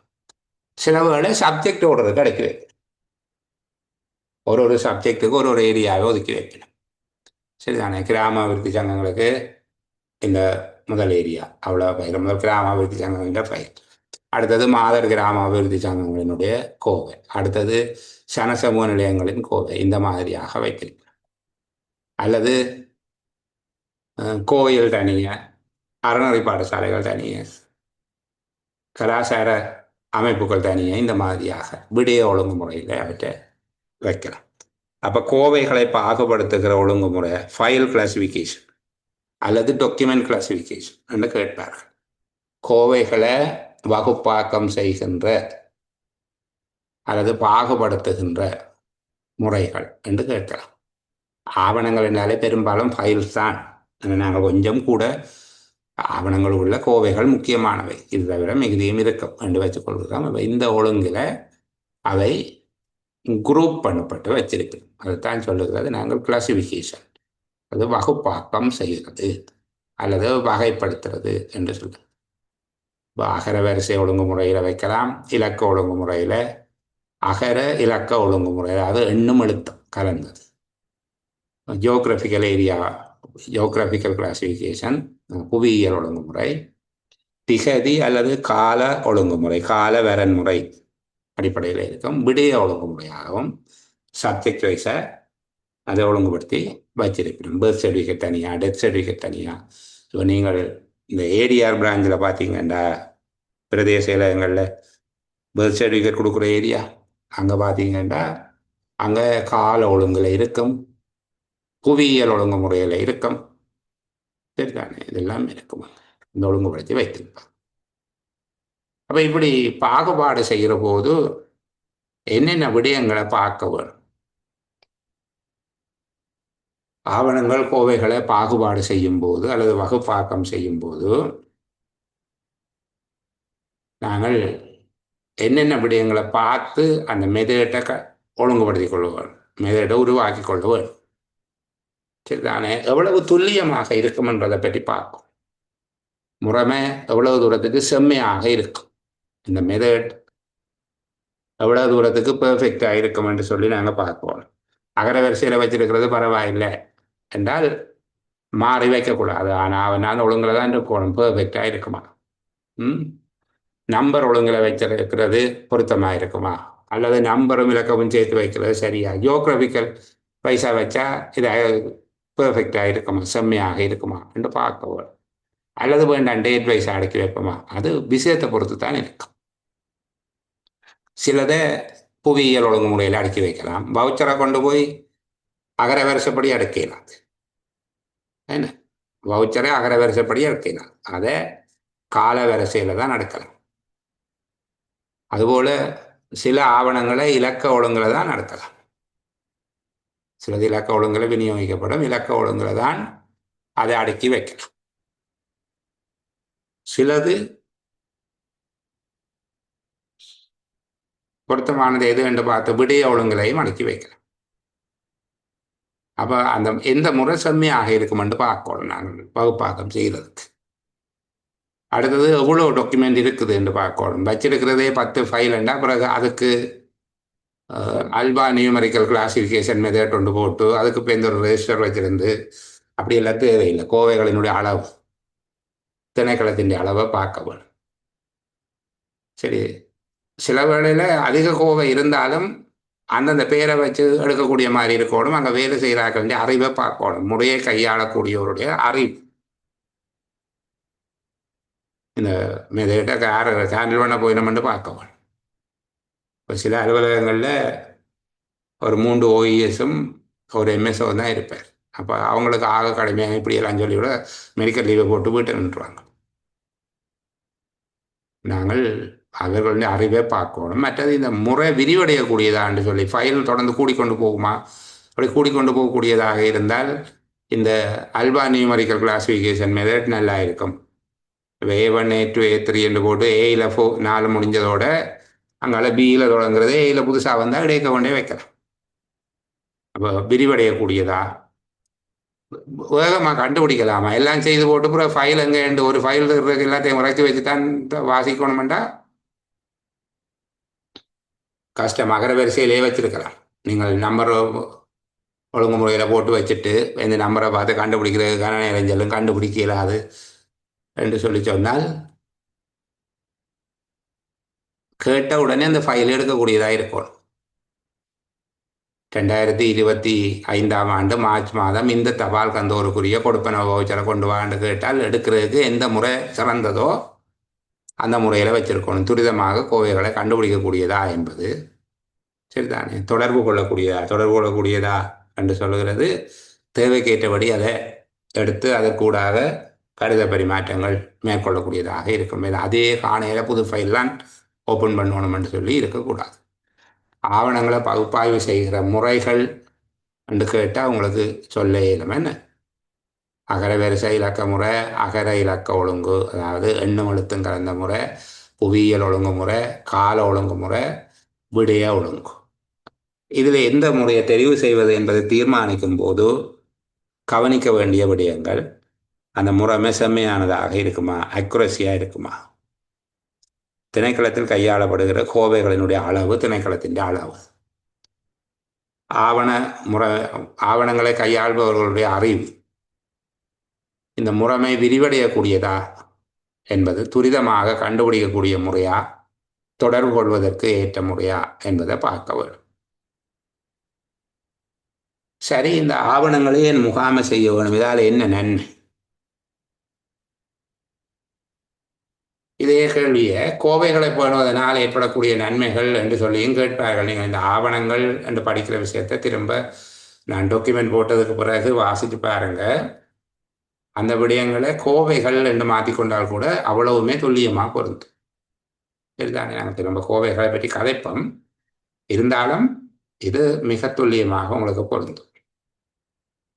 ஆவண முகாமைத்துவத்தின் நன்மைகள் என்றால் கோவைகளை பேணுவதனாலே ஏற்படக்கூடிய நன்மைகள். கோவைகளும் அப்படித்தானே. ஒரு ஃபைலை உருவாக்குறது, அதுக்கு பேர் எண்ணும் எழுத்தும் போடுறது, என்ன ஃபைல் நம்பர் தலைப்பு போடுறது, அதை கொண்டு போய் முறையாக அடுக்கி வைக்கிறது, அது ஒரு ரெஜிஸ்டரில் பதிகிறது, தேவைக்கேற்றபடி எடுத்து பயன்படுத்துகிறது, அதில் கொப்பி எடுத்து தேவையானவர்களுக்கு கொடுக்கறது, அனுப்புறது, கடிதங்களை அனுப்புறது, பதில் கடிதங்களை கட்டுறது, திருப்பி கொண்டே வைக்கிறது, அது இந்த காலம் முடிஞ்சதுக்கு பிறகு அளிக்கிறது. இதுதானே ஆவணத்தின் வாழ்க்கை வட்டம். ஒரு கோவையின் வாழ்க்கை வட்டம் என்று கேட்டாலும், ஒரு ஆவணத்தினுடைய வாழ்க்கை வட்டம் என்று கேட்டாலும் இதுதான். ஒன்று உருவாக்குதல், கேப்சர் ஓ கிரியேஷன், விளங்குதல் சொல்றது. அதை உருவாக்குவது அல்லது ஆவணத்தை பிடிப்பது, அதுக்கு பிறகு அதை சேமிப்பது என்றால் ஃபைலில் கட்டி வைக்கிறது. மூன்றாவது அதை ஒழுங்கமைத்தலும் குறியிட்டுடுதல். ஒழுங்கமைக்கிற குறியிட்டுடுகிறேன், அதுக்கு ஃபைல் நம்பர் போடுவீங்க, ஃபைலுக்கு ஒரு பெயர் போடுவீங்க, அதை சேமித்தல் கொண்டு போய் வச்சிருப்பீங்க. அதை அந்த கோவையை கொண்டு போய் ஒரு இடத்துல வச்சிருப்பீங்க. அடுத்தது மீட்டெடுத்தல் தேவைக்கு உடனே ஓடி போய் எடுத்து பாவிக்கக்கூடிய மாதிரியா இருக்கும். தேவைக்கு எடுத்து பாவிக்கிறது. பரப்புதல், மீள உருவாக்குதல். பரப்புதல் என்றால் புதுசாக கடிதம் அடிக்கிறது, கொப்பி அடிக்கிறது, தேவையானவர்களுக்கு அனுப்புறது. காப்பகப்படுத்தல், அது தேவையான காலம் மட்டும் வச்சிருக்கிறது, அதுக்கு பிறகு அழித்தல். காலம் முடிஞ்சால் அதுக்குரிய முறையை பாவிச்சு ரெக்கவுட் ரூமுக்கு அனுப்பி அதுக்கு பிறகு அதை எரிச்சோ வாழைச்சேனைக்கு அனுப்பியோ துண்டு கிழிச்சோ என்னமோ காலம் முடிய அந்த கோவைகள் அழிக்கப்படும். இதுதான் ஆவணம். கோவை என்கிறத நீங்கள் ஆவணம் என்று கருதி கொள்ளலாம். பிள்ளைகளை விளங்கும் என்று நம்ப. ஆவண முகாமைத்துவத்தின் நன்மைகள் என்ன? ஏன் ஆவணங்களை வைத்திருக்க வேண்டும்? இதே கேள்விதான் கோவைகளை பயன்படுத்துவதன் நன்மை என்ன என்று கேட்பார். ஒன்று, உற்பத்தி திறனை அதிகரிக்கலாம். எங்க வச்சு நான் ரெண்டு தேடி திரிஞ்சு தடக்கப்பட்டு ஒரு நாள் முழுக்க ஒரு டாக்குமெண்ட்டை தேடிக்கொண்டு தெரியாமல் உரிய முறையில் ஆவணங்கள் முகாமை செய்யப்பட்ட தகவல்களை எளிதாக அணுகலாம். தகவல்களை எளிதாக அணுகலாம். இலகுவாகவும் விரைவாகவும் தகவல்களை அணுகக்கூடியதாக இருக்கும். ஆகவே நேரமும் எஃபோர்ட்ன்றது உழைப்பு என்ன மிச்சப்படுத்தப்படுகிறது. நிறுவனத்தினுடைய வெளியீடு நீங்கள் கொடுக்குற சர்வீஸ் குவாலிட்டி அதிகரிக்கும். அங்கே போய் அந்த பிள்ளைகிட்ட பர்த் சர்டிஃபிகேட் கொடுத்து 5வது நிமிஷம் தரும். அப்ளிகேஷன் கொடுத்து 5வது நிமிஷம் பர்த் சர்டிஃபிகேட் கிடைக்கும். ரெண்டாவது இந்த கருத்து என்ன? ஆவண முகாமைத்துவம் அங்கே மிக தரமாக இருக்கு. அவர் விவரத்தை கொடுத்த உடனே பதிவாளர் பிரிவு என்ன, இலக்கம் என்ன, எத்தனையாம் ஆண்டுன்னு பார்த்துட்டு உடனே அந்த சம்மந்தப்பட்ட புத்தகத்தை எடுத்து ஒரு ஃபோட்டோ காப்பி அடிக்கிறாங்க, டக்குன்னு சைன் பண்ணுறாங்க, ஃப்ராங்க் அடிக்கிறாங்க, இந்த அப்படி கொண்டு கொடுக்குறாங்க. காசு கட்டி விண்ணப்பத்தை சமர்ப்பித்து 10வது நிமிஷம் சர்டிஃபிகேட்டோட வெளியில் வர்றாங்க என்று சொன்னால் இது ஆவண முகாமைத்துவத்தின் நன்மைகளில் ஒன்று. அதுதான் உற்பத்தி திறனை அதிகரிக்கும். இல்லாவிட்டால் எல்லா புத்தகத்தையும் தட்டி தவிர்ப்பது. இன்னும் 75ஆம் ஆண்டாம் அந்த காலத்தான கேட்குறாங்க பல வந்து இவங்க 75ஆம் ஆண்டு இதை திறந்து வைப்பார். ஒரு புத்தகமாக தட்டி தும்மி தூசி வந்து இருமி சத்தி எடுத்து கடைசியாக 75ஆம் ஆண்டு புத்தகத்தை கண்டுபிடிக்கிறதுக்கு 75 நாள் செல்லும். அப்போ அப்படி இல்லாமல் முறைப்படியாக அடுக்கியெல்லாம் வச்சு மாத ஒழுங்கில் ரெஜிஸ்டார் பிரிவு ரீதியாக வைக்கப்பட்டிருந்தால் என்ன நடக்கும்? கேட்ட உடனே ஓடி போய் எடுத்துக்கொண்டு வந்து கொடுக்கலாம். அப்புறம் எத்தனையாம் ஆண்டுன்னு சொன்னீங்க? 75. எத்தனையாம் மாதம்? ஏப்ரல். சரி, 75 ஏப்ரல் மாதம். நான் வாடி வடக்கு ரெஜிஸ்டார் பிரிவேண்ணா. சரி, என்ன டக்குண்டு போயிட்டு 75ஆம் ஆண்டு ஏப்ரல் மாதம் நவாலி வடக்கில் பிறந்த ஆளுந்த புத்தகத்தை அப்படியே தூக்கி எடுத்து பேர் சொல்லுங்கோ, நம்பரை சொல்லுங்கோ, பர்த் சர்டிஃபிகேட் நம்பரை உடனே பார்த்து உடனே எடுக்க முடியும். அப்போ ஆவண முகாமைத்துவம் சிறப்பாக இருந்தால் முதலாவது நன்மை என்ன? உற்பத்தி திறன் அதிகரிக்கும். தகவல்களை விரைவாகவும் இலகுவாகவும் அணுகக்கூடியதாக இருப்பதனால நேரமும் உழைப்பும் மிச்சப்படுத்தப்படும். வெளியீட்டின் தரம் அல்லது சேவையின் தரமும் அளவும் அதிகரிக்கும். குவாலிட்டியும் குவான்டிட்டியும் கூடும், தரமும் கூடும், அளவும் கூடும். அடுத்தது அங்கே இருக்கிறார்கள் சுமூகமாக இருப்பினும் ஒத்துழைப்பு உயர்வாக இருக்கும். ஆவணங்களை பாதுகாப்பாக திறமையாக பரிமாறக்கூடியதாக இருப்பது குழு செயற்பாட்டையும் அவர்களுடைய ஒத்துழைப்பையும் எளிதாக்கும். செலவுகளை குறைக்கும். முறையான ஆவண முகாமைத்துவம் ஆவணங்களை டிஜிட்டல் மயமாக்குவது இடத்தையும் செலவுகளையும் சேமிக்கும். இப்போ எல்லாம் பர்த் சர்டிஃபிகேட் ஆன்லைன் எல்லாம் ஸ்கேன் பண்ணி எல்லாம் அடுக்கி வச்சுட்டோம். சரி, அப்போ கேட்ட உடனே டக்குண்டு ஆன்லைனில் டிஜிட்டல் மயப்படுத்தி வச்சிருக்கிறோம். இப்போ இடமும் தேவையில்லை. பெரிய ஒரு ரெக்கார்ட் ரூம் எல்லாம் வச்சிருக்க தேவையில்லை. 50ஆம் ஆண்டில் இருந்து 2025ஆம் ஆண்டு மட்டும் 75 ஆண்டுகளுக்குரிய விஷயம் எல்லாம் அப்படியே கம்ப்யூட்டரில் ஆன்லைனில் தான் சேவ் பண்ணி வச்சுட்டோம். இப்போ எந்த பெரிய பட்டத்தில் அடுக்கி வச்சிருந்த பெரிய பெரிய ரெக்கார்ட்ஸ் எல்லாம் இப்போ அது பாதுகாப்பாக நாங்கள் மூடி வச்சுட்டோம். இப்போ கம்ப்யூட்டரில் எடுக்கக்கூடிய பிறந்த ஆண்டு மாதம் தேதி பிரிவு தெரிஞ்சால் உடனே தேடி எடுக்கக்கூடியதாக இருக்குது. அப்போ செலவு குறையும். இடம் செலவு பராமரிப்பு குறைவாக இருக்குது. குறைக்கப்பட்ட செலவுகள். ஆவணம் பாதுகாப்பாக இருக்கு. ஆவணம் பாதுகாப்புண்டா ஆக்கள் களவெடுக்க இல்லாது. எங்கள் பாஸ்வேர்ட் யூசர் நேம் எல்லாம் இருக்கு. சரிதானே? அப்போது பாதுகாப்பாக வச்சுருந்தா உரிய ஆக்கள்லாம் அதை போய் எடுக்கலாம். எங்கே என்ன மாதிரி இருக்குதுன்னு அவருக்கு தான் விளங்கும். அந்த குறியீடுகளை வைத்துக்கொண்டு அவர் போய் உடனடியாக எடுத்துக்கொண்டு வருவார். மற்ற ஆக்கள் அதை எடுக்கல, தேடி களவெடுக்கல, அது கொப்பியை கிழிச்சு கொண்டு ஓடிடலாம். அப்போ அதே போல் வெயில், மழை, தூசு, துணிக்க, எலி, கரையான், பூச்சி, பூரான் இதுகளெல்லாம் அணுக முடியாமல் இருக்கும். ஆவணங்கள் சிறப்பாக பாதுகாக்கப்பட்ட ஆவண முகாமைத்துவம் சிறப்பாக இருந்தால் ஆவணத்தின் பாதுகாப்பு மேம்படுத்தப்படும். அது இந்த சேஃப்டி அண்ட் செக்யூரிட்டி. சேஃப்டி என்றது எலி பூரான் கடிக்காமல் இருக்கிறது. செக்யூரிட்டி என்றது மற்றாக்கள் தேவையில்லாதாக்கள் கள்ளச்செடிகளை கழிச்சு கொண்டு போகிறார். சரிதானே? ஆவண முகாமைத்துவத்தினுடைய நன்மைகளில் இதுவும் உண்டு.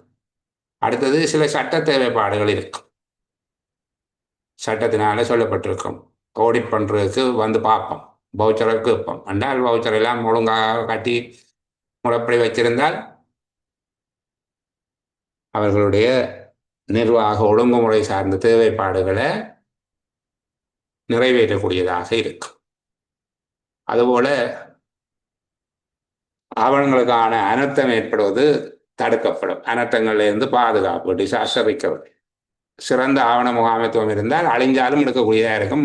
அவங்க டிஜிட்டலைஸ் பண்ணி கம்ப்யூட்டர்லையும் வச்சுருப்பாங்க, டாக்குமெண்டாகவும் வச்சுருப்பாங்க. கம்ப்யூட்டரில் இல்லாமல் போச்சுன்னா இருக்கிற புத்தகத்தை எடுத்து ஸ்கேன் பண்ணுவாங்க. ஸ்கேன் பண்ணினது இருக்கிற போது டாக்குமெண்ட் இல்லாமல் போகாது. டாக்குமெண்ட் இருக்குது, டாக்குமெண்ட் இல்லாமல் போச்சு, எரிஞ்சு போச்சுன்னா பிரச்சனையில் ஆன்லைனில் இருக்குது, திருப்பி பிரிண்ட் பண்ணி வைக்கலாம். அவ ஆவணங்களின் பாதுகாப்பான சேமிப்பும் தரவுகள் இழக்கப்படுகிற அபாயம் குறைக்கப்பட்டும் இருக்கும். அடுத்தது ஆடிட் பண்ணுறதுக்கு, தேவையான நேரங்களில் தேடி கண்டுபிடிக்கிறதுக்கு, வாடிக்கையாளருடைய அனுபவத்தை மேம்படுத்துறது. நான் சொன்ன போது அவங்க வெளியில் போய் புகழுவாங்க, அங்கே போய் என்ன கேட்டாலும் கேட்ட உடனே டக்குன்னு கம்ப்யூட்டரில் தட்டி உடனே பிரிண்ட் எடுத்து உடனே சைன் பண்ணி தருவாங்க. வாடிக்கையாளருடைய அனுபவத்தை மேம்படுத்துறது, அதாவது நிறுவனத்தினுடைய நன்மதிப்பு மேம்படும். ஆவணங்களை பேணுவதனால அல்லது கோவைப்படுத்துறதுனால அடையக்கூடிய நன்மைகள் என்று கேட்டால் இன்னும் பல நன்மைகள் இருக்குது. ஆவணப்படுத்துறதுனால இது சாதாரணமாக இவ்வளவு விடயமும் ஆவணப்படுத்தலுடைய நன்மை. கோவை என்று வருகிற போது இன்னும் சொல்லலாம், ஒரு விடயத்தினுடைய அந்த ஃபைல் ஒரு சப்ஜெக்டு தானே இருக்கும், இது பொதுவாக சொல்லியிருக்கிறோம் ஆவணங்களுக்கு. சரியா, ஃபைலுக்கு இன்னும் சிறப்பாக கோவைகள் விரைவுக்குள்ள பார்ப்போம்.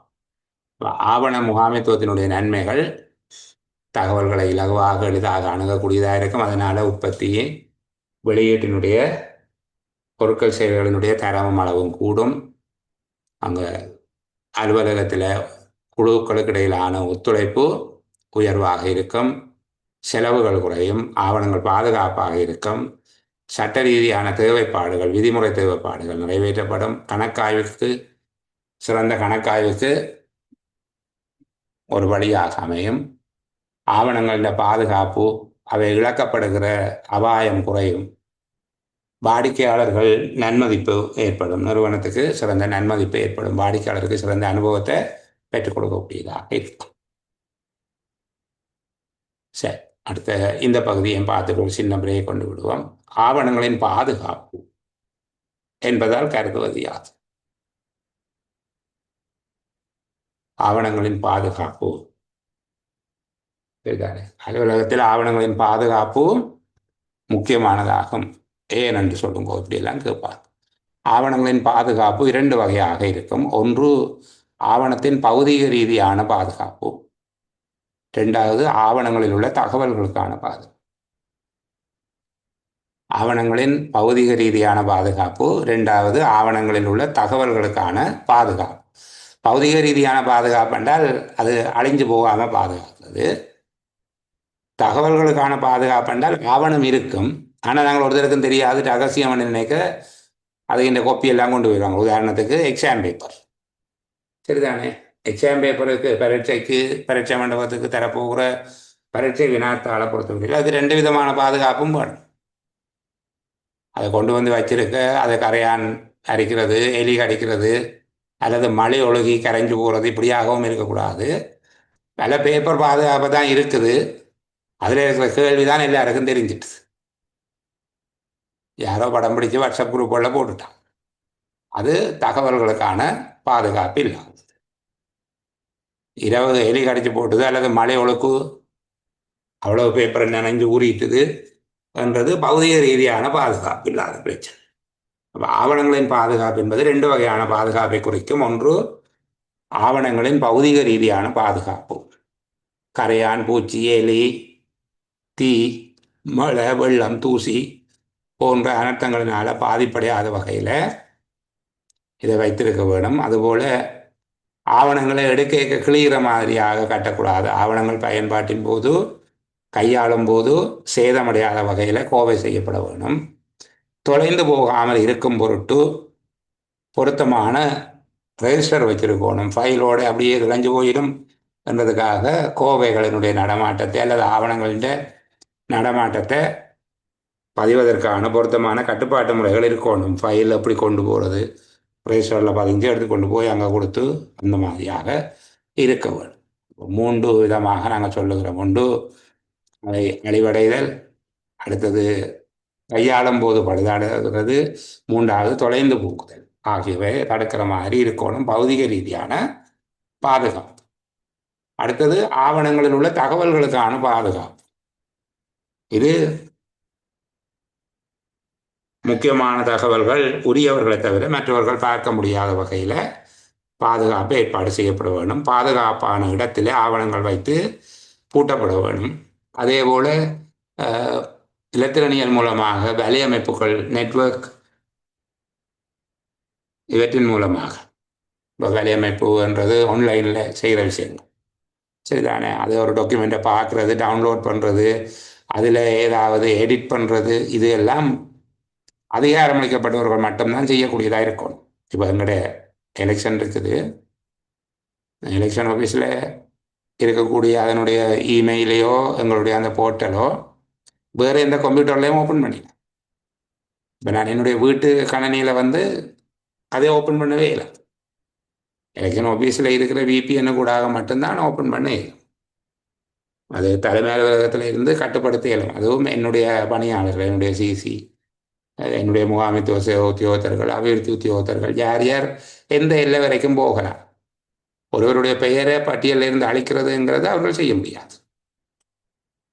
ஒருவருடைய பெயரை அழிக்கிறது என்கிறது அதிகாரம் பெற்ற ஒருவரால் தான் செய்ய முடியும். அப்போ ஒவ்வொருத்தருக்கு நாங்கள் யூசர் நேம், பாஸ்வேர்ட் எல்லாம் வந்து கொடுத்து வச்சிருக்கோம்.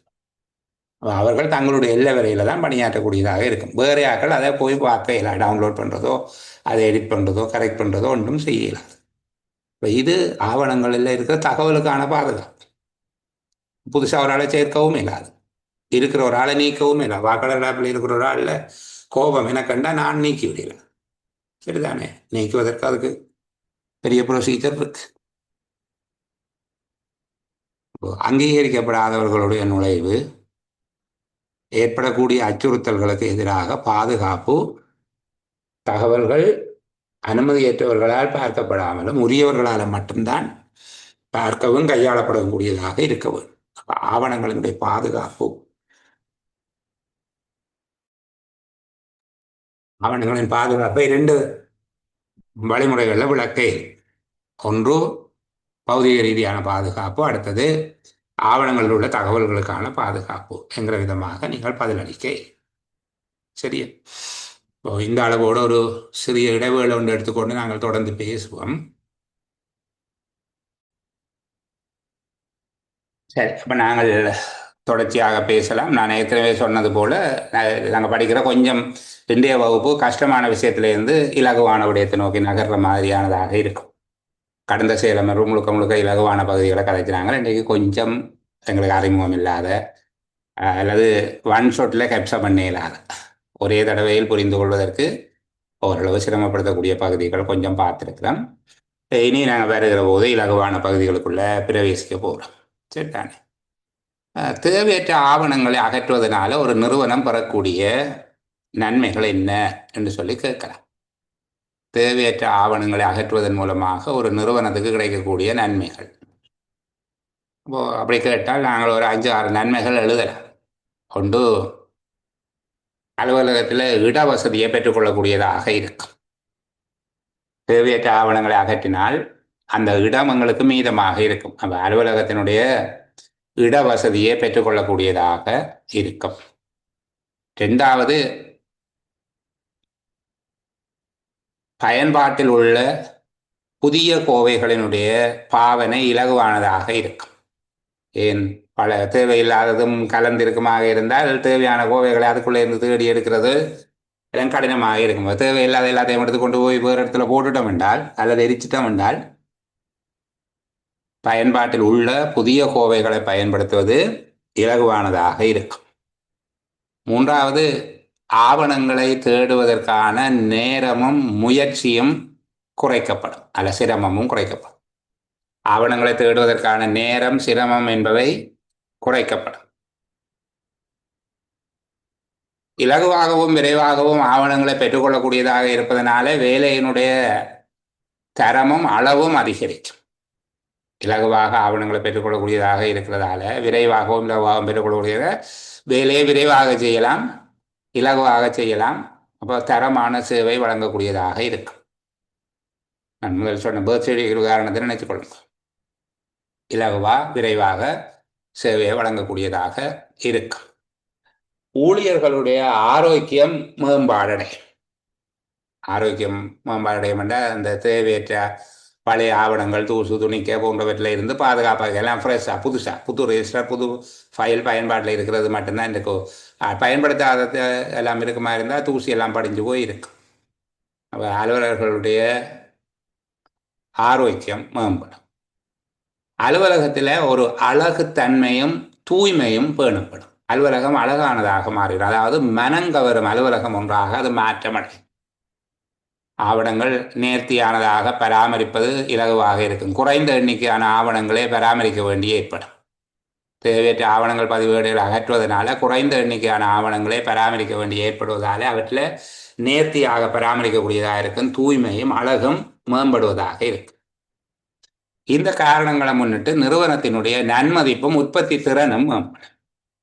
அந்த நிறுவனத்தை பார்க்குற ஆக்கள் தேவையானதை மட்டும் வச்சுட்டோம், பெர்ஃபெக்டாக வேலை செய்யணும், இந்த மாதிரியாக நிறுவனம் அழகாக இருக்குது, சுத்தமாக இருக்குது, அந்த மாதிரி பார்க்குற போது நிறுவனத்தினுடைய நன்மதிப்பு, வாடிக்கையாளர்களுடைய அபிப்பிராயம் மேம்பாடடையும், உற்பத்தி திறன் மேம்படுவதாக இருக்கும். இப்போ நாங்கள் அப்படியே வந்து ஆரம்பித்த புள்ளியில் இப்போது சந்திக்கிறோம். கோப்பு அல்லது கோவை என்றால் என்ன? ஆவணங்களினுடைய ஒரு பகுதியாக இருக்கக்கூடிய, இப்போ ஆவணங்களை படித்து கொண்டு வந்து ஆவணத்தின் ஒரு பகுதியாக இருக்கிற கோவைகள் என்பதில் வந்து நிற்கிறோம். இதுதான் நாங்கள் ஏற்கனவே கதைத்தபடி. கோப்பு அல்லது கோவை என்றால் என்ன?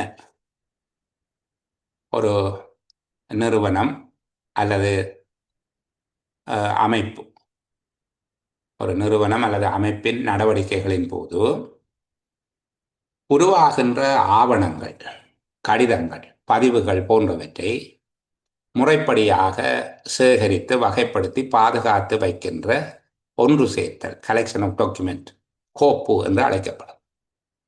உங்களுடைய நிறுவனம் இருக்குது, உங்களுடைய நிறுவன நடவடிக்கைகளை மேற்கொள்ளுவது, அந்த நடவடிக்கைகளின் போது ஆவணங்கள் உருவாகும்.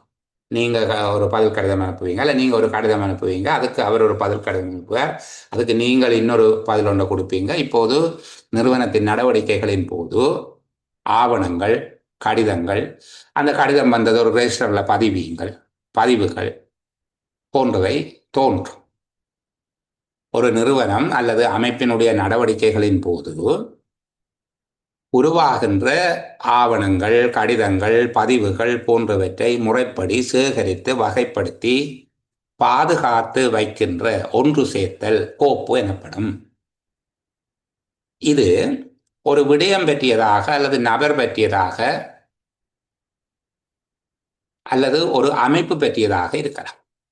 இந்த நிறுவனத்தினால கையாளப்படுகிற விடயம் ஒரு ஆள் பற்றியோ அல்லது ஒரு நிறுவனம் பற்றியோ அல்லது ஒரு விடயம் பற்றியதாகவோ இருக்கலாம். சரிதானே? அப்போ நாங்கள் திரும்ப அதை இன்னொரு விதமாக சொல்லுகிறோம். ஒரு விடயம் அல்லது நபர் அல்லது அமைப்பு தொடர்பான ஆவணங்கள், கடிதங்கள், பதிவுகள் போன்றவற்றை கால ஒழுங்கு முறையிலோ அல்லது முன்னர் தீர்மானிக்கப்பட்ட வேறு ஒரு முறையிலோ பொதுவாக ஏற்றுக்கொள்ளப்பட்ட உபகரணங்களை பயன்படுத்தி ஒன்று சேர்க்கப்பட்டுள்ள ஆவணங்களின் தொகுப்பு கோவை ஆகும். வைங்க, கோப்பு என்பதை ரெண்டு விதமாக சொல்கிறோம். ஒன்று, ஒரு நிறுவனத்தின் நடவடிக்கையின் போது உருவாகின்ற ஆவணங்கள், கடிதங்கள், பதிவுகளை முறைப்படி சேகரித்து வகைப்படுத்தி பாதுகாத்து வைப்பது. இவ்வாறு உருவாகிற ஆவணங்களை நாங்கள் பார்க்கலாம். அது ஒரு விடயம் அல்லது நபர் அல்லது அமைப்பு தொடர்பானவையாக இருக்கும். அவ்வாறான ஆவணங்கள், கடிதங்கள், பதிவுகள் போன்றவற்றை கால ஒழுங்கிலேயோ அல்லது முன்னர் தீர்மானிக்கப்பட்ட ஒரு முறையிலேயோ பொதுவாக ஏற்றுக்கொள்ளப்பட்ட உபகரணங்களை பயன்படுத்தி ஒன்று சேர்க்கப்பட்ட ஆவணங்களின் தொகுப்பு கோவை. இது தகவல்கள் தேவைப்படுகின்ற போது எளிதாக அணுகுவதற்கும் நிறுவனத்தின் செயற்பாடுகளை நிர்வகிப்பதற்கும் உதவுகிறது. கோவை என்றால் என்ன என்று கேட்டால், இந்த ரெண்டு பரிமாணத்தில் நீங்கள் விட சொல்லணும். ஒரு நிறுவனம் செயற்படைக்க தோன்றுகிற ஆவணங்களை ஒன்று திரட்டுவது, இன்னொரு வகையில் ஒரு நபர், ஒரு விடயம் அல்லது ஒரு நிறுவனம் பற்றிய அதனோடு தொடர்புடைய ஆவணங்களின் கால ஒழுங்கிலான அல்லது பொருத்தமான வரிசை ஒழுங்கிலான ஒரு தொகுப்பு கோப்பாகும். இது தகவல்களை எளிதாக அணுகுவதற்கு நிறுவன செயற்பாடுகளை நிர்வகிப்பதற்கும் உதவுகிறது என்பதாக விடையளித்தல் நல்லது. இந்த கோவைகளை பயன்படுத்துவதன் நோக்கம் என்ன? ஏற்கனவே ஆவணங்களினுடைய நன்மைகள் பார்த்தது மாதிரியே கோவைகளை பார்க்குற போது இன்னும் விளக்கமாக சொல்லலாம். ஒரு ஃபைல் ரெண்டு பேரையும் பர்டிகுலராக ஒரு ஸ்பெசிஃபிக்காக ஒரு சப்ஜெக்ட் தானே அங்கே பேச போகிறோம். அப்போது அதையும் சேர்த்து இன்னும் விளக்கமாக சொல்லுவோம். வினைத்திறன் அதிகரிக்கும். அதாவது அலுவலக கர்மங்களை நிறைவேற்றிக்குள்ள ஒரு ஃபைல் இருந்தால் ஏற்கனவே இருக்கிற விடயங்களை பார்த்து தவறுகள் தவிர்க்கப்படும், விடயங்கள் கட்டுப்படும். சிக்கன், அதாவது நேரம், முயற்சி என்பவை சிக்கனமாக இருக்கும். அதனால் தரத்திலும் அளவிலும் மேம்பட்ட பணிகளை விரைவாக இலகுவாக நிறைவேற்றக்கூடியதாக இருக்கும். பணிகளை விரைவாக இலகுவாக நிறைவேற்றலாம். அதே நேரம் பணிகளினுடைய தரமும் அளவும் அதிகரித்ததாக காணப்படும். விரயங்கள் குறைவாக இருக்கும். தவறுகள் தவிர்க்கப்படும். பாருங்க, இவ்வளவு விடயம் சேர்த்து ஒன்று அடிச்சிருக்கும். அலுவலக கர்மங்களை நிறைவேற்றுகிற போது ஒன்று தவறுகள் தவிர்க்கப்படும், விரயங்கள் கட்டுப்படுத்தப்பட்டு சிக்கனம் பேணப்படும், பணிகள் தரத்திலும் அளவிலும் அதிகரிக்கும், விரைவாகவும் இலவாகவும் கடமைகளை நிறைவேற்றக்கூடியதாக இருக்கும். இவையெல்லாம் சேர்ந்து வினைத்திறனை அதிகரிக்கும். அடுத்தது சட்டங்கள், அரசாங்கத்தினுடைய கொள்கை விதிகள், ஒழுங்கு விதிகளுக்கு கட்டுப்படக்கூடியதாக இருக்கும். சட்டத்தினால குறித்துரைக்கப்பட்டபடி ஆவணங்களை உரிய காலப்பகுதியில் உரிய வகையில் பேணுவதும் அவற்றை தேவையான போது அவற்றை வழங்கக்கூடியதாகவும் இருக்கும். அதில் சொல்லப்பட்டபடி அந்த சட்டங்களில் விதிகள், கொள்கைகள் போன்றவற்றில் குறித்து உரைக்கப்பட்டபடி சேவைகளை ஒரே மாதிரியாகவே எல்லா நிறுவனங்களையும் ஆற்றக்கூடியதாக இருக்கும். மாறுபடாத சேவை வழங்கக்கூடியதாக இருக்கும். கோவைகளை பயன்படுத்துவதால் ஆவணங்களில் பாதுகாப்பு இருக்கும். கட்டுப்படுத்தப்பட்ட அணுகலும் பாதுகாப்பு, அதாவது உரிய இடத்துல பாதுகாப்பாக வைத்திருத்தல், சரியான நபர்கள் மட்டும் ஆவணங்களை பார்வையிடுவது, பதிவிறக்கம் செய்கிறது, திருத்தம் செய்கிறது போன்றவற்றில் அதிக கட்டுப்பாட்டை அது வழங்குகிறது. அதிகாரமளிக்கப்படாதவர்களுடைய அணுகலையும் அங்கீகரிக்கப்படாத நுழைவுகளையும், இப்போ என்டர் பண்ணுறது, அங்கீகரிக்கப்படாதவர்கள் அந்த நெட்டுக்குள்ளே போகிறது, எங்களுடைய ஆன்லைன் சிஸ்டத்துக்குள்ளே போகிறது, இவற்றை தடுக்கக்கூடியதாக இருக்கும். உரிய அலுவலர்கள் மட்டுமே அதை கையாளக்கூடியதாக இருக்கும்.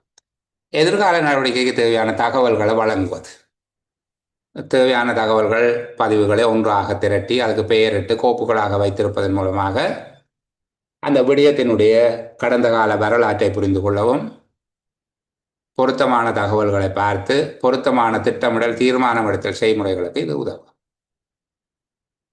அலுவலர்களுடைய நடவடிக்கையை, நிறுவனத்தினுடைய நடவடிக்கையை இலகுவாக மதிப்பாய்வு செய்யக்கூடிய, எவாலுவேட் பண்ணக்கூடியதாக இருக்கும். டாக்குமெண்ட்டை பார்த்து எப்போ கடிதம் வந்திருக்கு, எப்போ பதில் அனுப்பி இருக்குது, எத்தனை நாளைக்குள்ள பதில் போயிருக்குது, இந்த மாதிரியான எல்லா விடயங்களையும் உரியவர்களுக்கு பேமெண்ட் போயிருக்கா, அவர் கேட்டு எத்தனை நாளில் கொடுப்பனவு நடந்திருக்குது, உரியாக்கள் அனுமதிச்சிருக்கணுமா, இந்த மாதிரி எல்லா விஷயத்தையும் பார்க்கலாம். வாயால் கலைச்சி பேசி செய்யாமல் டாக்குமெண்ட்டில் எல்லாம் எழுதி செய்து டாக்குமெண்ட் வச்சிருந்தால் இலகுவாக மதிப்பாய்வு, அங்கீகாரம் செய்யக்கூடியதாக அது இருக்கும். பொறுப்புணர்வை ஊக்குவிக்கும். ஏன், எல்லாமே ஃபைலில் இருக்கும். நாங்கள் செய்ததெல்லாம் ஃபைல் வெளியாகளுக்கு சொல்லும். அப்போ நாங்கள் பொறுப்போட வேலை செய்ய வேண்டும். உரிய நெறிமுறைகளை பின்பற்றி கோப்புகளில் கடிதங்களை பதிவிட வேண்டும். என்ன செய்தது என்று சொல்லி கோப்பில் பார்த்து பிடிக்கலாம். அப்போ உரிய முறைப்படி வேலை செய்கிற பொறுப்பை அதிகரிக்கும். அலுவலக செயற்பாடுகள் ஒரு தொடர்ச்சி தன்மை இருக்கும், ஒரு கண்டினியூட்டி இருக்கும்.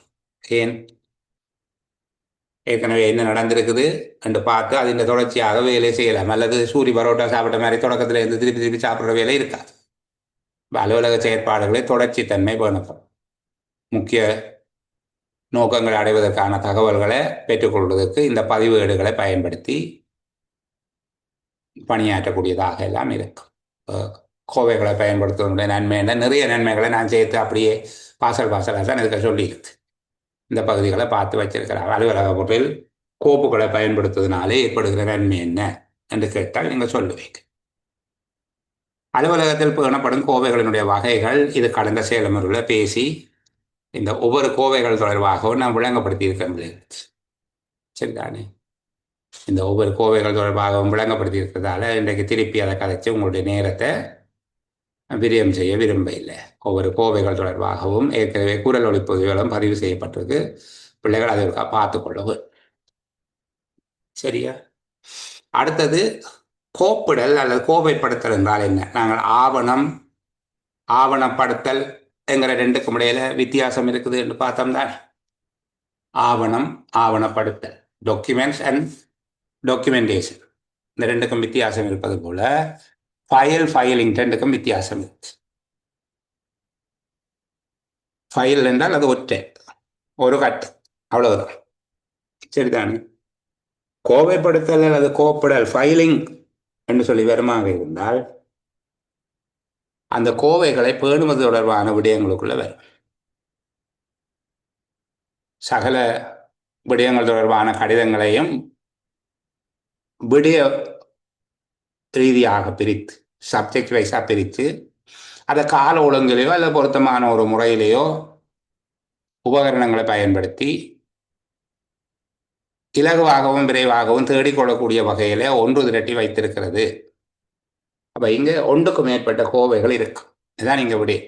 அங்க ஒரு கோவை என்றா என்னன்னா ஒரு விடயத்தை காட்டி வைக்கிறது. இங்க கோவைப்படுத்தலண்டா என்ன? கிடைக்கிறத இப்படி கணக்க பாசலா காட்டுறது தான் கோவைப்படுத்தல். விலங்குல வித்தியாசம். அங்க ஒரு பாசலை பற்றி கதைச்சினாங்க. அதாவது குறித்த ஒரு நபர் தொடர்பான ஆவணங்களை கால ஒழுங்கில கட்டி வைக்கிறது, அல்லது ஒரு விடயம் தொடர்பான ஆவணங்களை கால ஒழுங்கில கட்டி வைக்கிறது, அல்லது ஒரு நிறுவனம் தொடர்பானதை கட்டி வைக்கிறதுன்னு சொன்னோம். இங்கே என்ன சொல்லுகிறோம்டா, ஒரு நிறுவனத்துக்கு தேவைப்படுகிற சகல விடயங்கள் தொடர்பான கடிதங்களையும் ஆவணங்களையும் விடய வாரியாக பிரித்து, அப்போ இங்கே ஒரு 10-12 பாசல் வரப்போகுது. இன்றைய கிடைக்கிற கடிதத்தை பிரித்து அது வெவ்வேறு செக்டர், வெவ்வேறு சப்ஜெக்ட், அப்போ பிரித்து அந்தந்த விடயமாக தனித்தனியாக அதை கட்டி வைக்கிறது. சரி, அங்கே ஒரு ஃபைல் உண்டாக்குறத பற்றி சொன்னோம். இங்கே ஃபைல்ஸ், கோப்புகள் உருவாகிறது தான் கோவைப்படுத்தல். அப்போ ஒரு நிறுவனம் தனக்கு தேவையான எல்லா தகவல்களையும் விரைவாக தேடி கண்டுபிடிக்கக்கூடிய வகையில் கடிதங்கள் ஆவணங்களை வைத்திருக்கிற செயல்முறை. அப்போ இங்கே பல கோப்புகள் இருக்கு. சரிதானே? கோப்புடல் என்கிறது பல கோப்புகள் வைத்திருக்கப்படுவது தான் கோப்புடல். கோப்பு என்றால் என்னென்னு எங்களுக்கு தெரியும். ஒரு விடயத்தை பற்றி இருக்கிற எல்லா டாக்குமெண்ட்டும் ஒன்றா கட்டி வச்சா கோப்பு. இப்படி பல கோப்புகள் இருக்கிறது கோப்புடல். ஒரு நிறுவனம் தனக்கு தேவையான அனைத்து தகவல்களையும் விரைவாக தேடி கண்டுபிடிக்கக்கூடிய வகையில் கடிதங்கள் ஆவணங்களை வைத்திருக்கும் செயல்முறை. கொஞ்சம் விளக்கமாக சொல்லுவோம். ஒரு நிறுவனத்துக்கு தேவைப்படுகிற சகல விடயங்கள் தொடர்பாகவும் கடிதங்கள், ஆவணங்கள், பதிவுகள் போன்றவற்றை விடயமாக பிரித்து, விடய வாரியாக பிரித்து, அதை கால ஒழுங்கிலேயோ அல்லது பொருத்தமான வேறு ஏதோ ஒரு முறையிலேயோ பொதுவாக ஏற்றுக்கொள்ளப்பட்ட உபகரணங்களை பயன்படுத்தி தேவைப்படுகிற போது விரைவாகவும் இலகுவாகவும் தேடிக்கொள்ளக்கூடிய வகையில ஒன்று திரட்டி வைத்திருப்பது கோவைப்படுத்தல். இந்த கோப்பிடல் தொடர்பாக சில வேளைகளில் எங்கள்கிட்ட அறிஞர்கள் என்ன சொன்னவை என்று கேட்கறதுக்கு உண்டு, வாய்ப்பு இருக்கு. கோப்பிடல் தொடர்பாக அறிஞர்களினுடைய வரைவிலக்கணம் என்ன? நாங்கள் சொல்லுகிற அதே சமரியத்தான் ஆளுக்கு ஒரு துண்டா சொல்லியிருப்பாங்க. ரெண்டொரு பேரை நீங்க கொஞ்சம் ஞாபகம் வச்சிருக்க வேணும். இந்த குயிபெல், லெஃபிங் பெல், அதே போல நியூனரும் ஹீலிங்கும் 2 பேர், நியூனர் அண்ட் ஹீலிங் போன்ற சில பேருடைய கூற்றுக்கள் இருக்குது. இதை கொஞ்சம் பார்த்து வச்சிருக்கிறேன். நல்ல கடந்த பரீட்சைகளில் அலுவலகம் என்றால் என்ன என்பதற்கான ஒரு வரைவிலக்கணத்தை கேட்டு ஞாபகம் இருக்கு. இப்போ தொடர்ந்து அலுவலகத்தை பற்றி கேட்பார்கள் இல்லை, அலுவலகத்தை பற்றி நாங்கள் கதைப்போம், கோவைகளை பற்றி கேட்கிறேன். இப்போ இங்கே பதிவேடுகள் அல்லது ஆவண முகாமைத்துவத்தில் தகவல் பதிவுகளை வைத்திருப்பதற்கு வழி ஃபைலிங் தான், கோப்பிடுதல். தகவல்களையும் பதிவுகளையும் நாங்கள் வைத்திருக்கிற வழி என்ன? அதை ஃபைல் பண்ணி வைக்கிறது. அப்போ கோப்பிடல் என்பது பதிவுகளை முறையாக வகைப்படுத்துறது. கோப்பிடல் என்றால் என்ன? எங்களுக்கு கிடைச்ச ரெக்கார்ட்ஸை அதை ஒரு வகையாக்கி அதுக்கு கோட் பண்ணி குறியீடு செய்து அதை ஒழுங்குபடுத்தி சேமித்து வச்சிருக்கிறது. இதுதான் கோப்பிடல். எளிமையாக நாங்கள் விளங்கிக் கொண்டால் கோப்பிடல் என்பது அம், பதிவுகளை முறையாக வகைப்படுத்தி அவற்றுக்கு குறியீடு குறியீடு என்றால் என்னென்ன விடயம் என்று சொல்லி அதுக்கு கோவை இலக்கம், கோவைக்குரிய பெயர், அதை ஒழுங்குபடுத்தி சேமிப்பு அகத்தில் அந்த அலமாரியிலேயோ அந்த இழுப்பறையிலேயோ கேபினெட், ஃபைலிங் கேபினெட் சொல்லுவீங்க, வைத்திருக்கிறது, தேவையான போது எடுத்துக்கொள்கிறது. இதுதான் கோப்பிடல் என்கிற நடவடிக்கை. அப்போ ஒவ்வொரு ஆசிரியர்கள் ஒவ்வொரு விதமாக வரைவிலக்கணங்களை வழங்கியிருக்கிறார்கள். ஆவண முகாமைத்துவத்தில் கோப்பிடல் என்பது முறையாக வகைப்படுத்தல், குறியீட்டு முறைப்படுத்தல், ஒழுங்குபடுத்தல், சேமிப்பகத்தில் பதிவுகளை வைப்பது ஆகியவற்றை உள்ளடக்கிய செயல்பாடுகளில் ஒன்றாகும். ஆவண முகாமைத்துவத்தில் கோப்பிடல் ஒரு செயற்பாடு. கோப்பிடல் என்பது என்ன?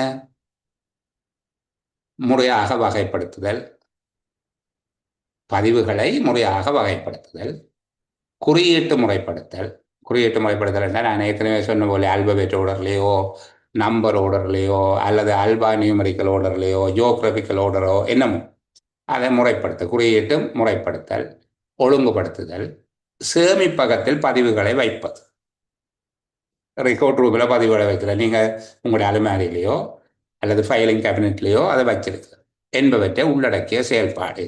இதுதான் குயிபிள், ஜேஎன்கே குயிபிள் என்பவருடைய வரவிலக்கணம். பாருங்க, அது எளிமையாக தான் இருக்கிறாங்க. ஏற்கனவே சொன்ன மாதிரி தான் நாங்கள் பதிவுகளை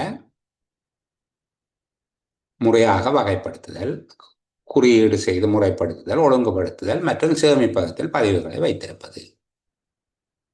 லெஃபிங்ஃபெல் சொல்லுகிறார், கோப்பிடல் என்பது மூலப்பதிவுகளை அவற்றின் நகல்களை ஒழுங்கமைத்து வரிசைப்படுத்தும் செயல்முறை. ஒரிஜினல் அல்லது அவற்றின் கொப்பி, மூலப்பதிவுகளையோ அல்லது அவற்றின் நகல்களையோ ஒழுங்கமைத்து வரிசைப்படுத்தும் செயல்முறை. இதனால் தேவைப்படும் போது அவற்றை எளிதாக கண்டுபிடிக்க முடியும்.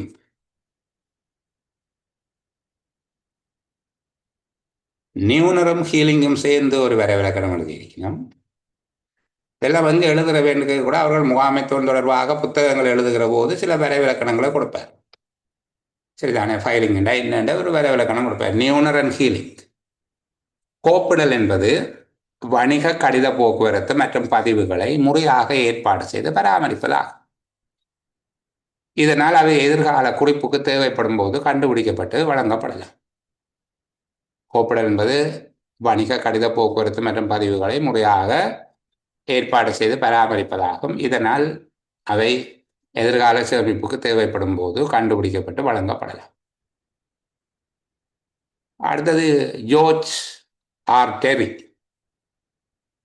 கோப்பிடல் என்பது ஆவணங்கள் மற்றும் காகிதங்களை ஏற்றுக்கொள்ளக்கூடிய கொள்கலன்களில் சில முன் வரையறுக்கப்பட்ட ஏற்பாட்டின்படி வைப்பதாகும். இதனால் தேவைப்படும் போது இவற்றில் ஏதேனும் விரைவாகவும் வசதியாகவும் கண்டுபிடிக்கப்படலாம். இப்போ பிள்ளைகள் பாருங்க, பொதுவாக இந்த 4 பேர்த்தை வரைவிலக்கணத்தை வச்சுக்கொண்டு உங்களால் ஒரு வரைவிலக்கணம் சொல்ல முடியும் கேட்கப்படுமாக இருந்தால். கோப்பிடல் என்னன்னு சொல்றது, முதலாவது இந்த பதிவுகள் மற்றும் ஆவணங்கள் அவற்றை பாதுகாப்பாக சேமித்து வைத்திருப்பது. சரியா? எல்லாருமே சொல்லுகிற பொதுவான விடயம் அவற்றை சேமித்து வைத்திருப்பது. எப்படி சேமித்து வைத்திருப்பது?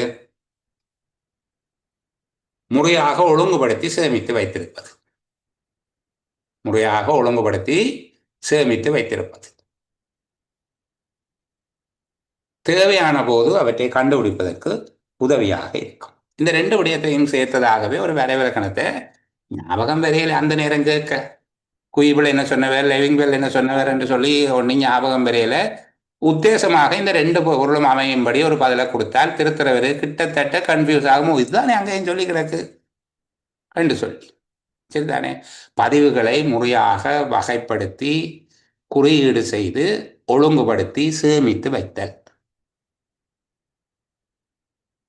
பதிவுகளை அது மூலப்பிரதியா அல்லது நகலா என்று சொல்லி இவர் சொல்லுகிற லெவிங்வெல் மூலப்பதிவு அல்லது நகல்கள் என்று சொல்கிறார். நீங்கள் சொல்லலாம் பதிவுகளை அல்லது பதிவு ஆவணங்களை முறையாக வகைப்படுத்தி அவற்றை குறியிட்டு ஒழுங்குபடுத்தி சேமிப்பகத்தில் பாதுகாத்து வைத்திருத்தலும்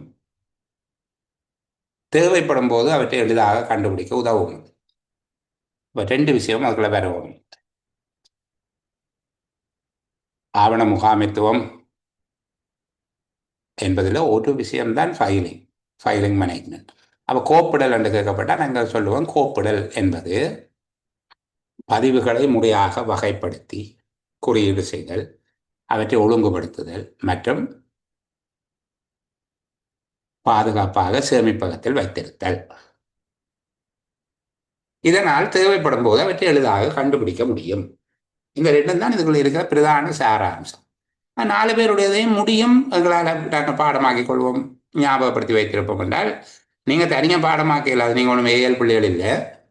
நீங்கள் ஒரு ஆள் இன்னொருவர் 2 பேர் சேர்ந்து சொல்லி பார்க்கலாம். நீ அந்த குயிபிள் சொன்னதை சொல்லுவாப்போம் என்று சொல்லி 2 பேர் ஒருவருக்கு ஒருவர் கலந்துரையாடி அப்படி படிக்கிறதன் மூலமாக தான் இந்த விஷயங்கள் நிற்கும். இது புரிந்து கொண்டால் ஓரளவுக்கு இதை எழுதி கொள்வதற்கு கடுமையாக சாப்பாட்டுக்கு முன் பாடமாக்குறேன்ல கொஞ்சம் விளக்கத்தோடு இருந்தால் எழுதச்சுவோம். சரிதானே? மிகச் சுருக்கமாக இருக்கிறது இங்கே பதிவுகளை ஒழுங்கமைத்து அவற்றை குறியீட்டு வரிசைப்படுத்தி சேமிப்பகத்தில் வைத்திருப்பதும் தேவைப்படும் போது அவற்றை எளிதாக கண்டுபிடிக்கக்கூடியதாக இருப்பதும் என்பதாக புரிந்து கொண்டால் சரி. இந்த கோப்பிடல் மூலமாக நிறைவேற்றப்படுகிற ஃபங்க்ஷன்ஸ் என்ன, தொழிற்பாடுகள் என்ன? கோப்பிடல் மூலமாக நிறைவேற்றப்படுகிற ஃபங்க்ஷன்ஸ் என்னென்ன விதமான தொழிற்பாடுகள் நடக்குது? 4 பணிகள் அங்கே நடக்குது. ஒன்று லைப்ரரி ஃபங்க்ஷன், நூலக பணி, அதாவது பிற்கால தேவைக்காக பதிவுகளை தரம் பிரித்து ஒழுங்குபடுத்தி வைத்திருப்பது. அடுத்தது நிர்வாக பணி, அட்மினிஸ்ட்ரேட்டிவ் ஃபங்க்ஷன், முன்னர் மேற்கொள்ளப்பட்ட தீர்மானங்கள் பற்றிய பதிவுகளை பாதுகாத்து அதனால் கொள்கைகள் உருவாக்கத்துக்கு உதவுவது. முன்னர் எடுத்த தீர்மானங்களை அடிப்படையாக வைத்துக்கொண்டு ஆகவே இவை இவ்வாறு தான் செய்யப்பட வேண்டும் என்கிற ஒரு கொள்கைக்குள்ள போகலாம். அதுபோல இன்ஃபர்மேஷன் ஃபங்க்ஷன், தகவல் தரும் பணி, பல்வேறு தகவல்கள் தரவுகளை ஒன்றாக்கி வைத்திருந்து திரட்டி வைத்திருந்து உரிய நேரத்தில் திட்டமிடுதல் நோக்கம், தீர்மானம் எடுத்தல் நோக்கம் போன்றவற்றுக்கு நிர்வாகிகளுக்கு அவற்றை வழங்குவது தகவல் தருகிற பணி. அடுத்தது வரலாற்று பணி, ஹிஸ்டோரிக்கல் ஃபங்க்ஷன், அதாவது ஒரு விடயம் தொடர்பான அல்லது நிறுவனம் தொடர்பான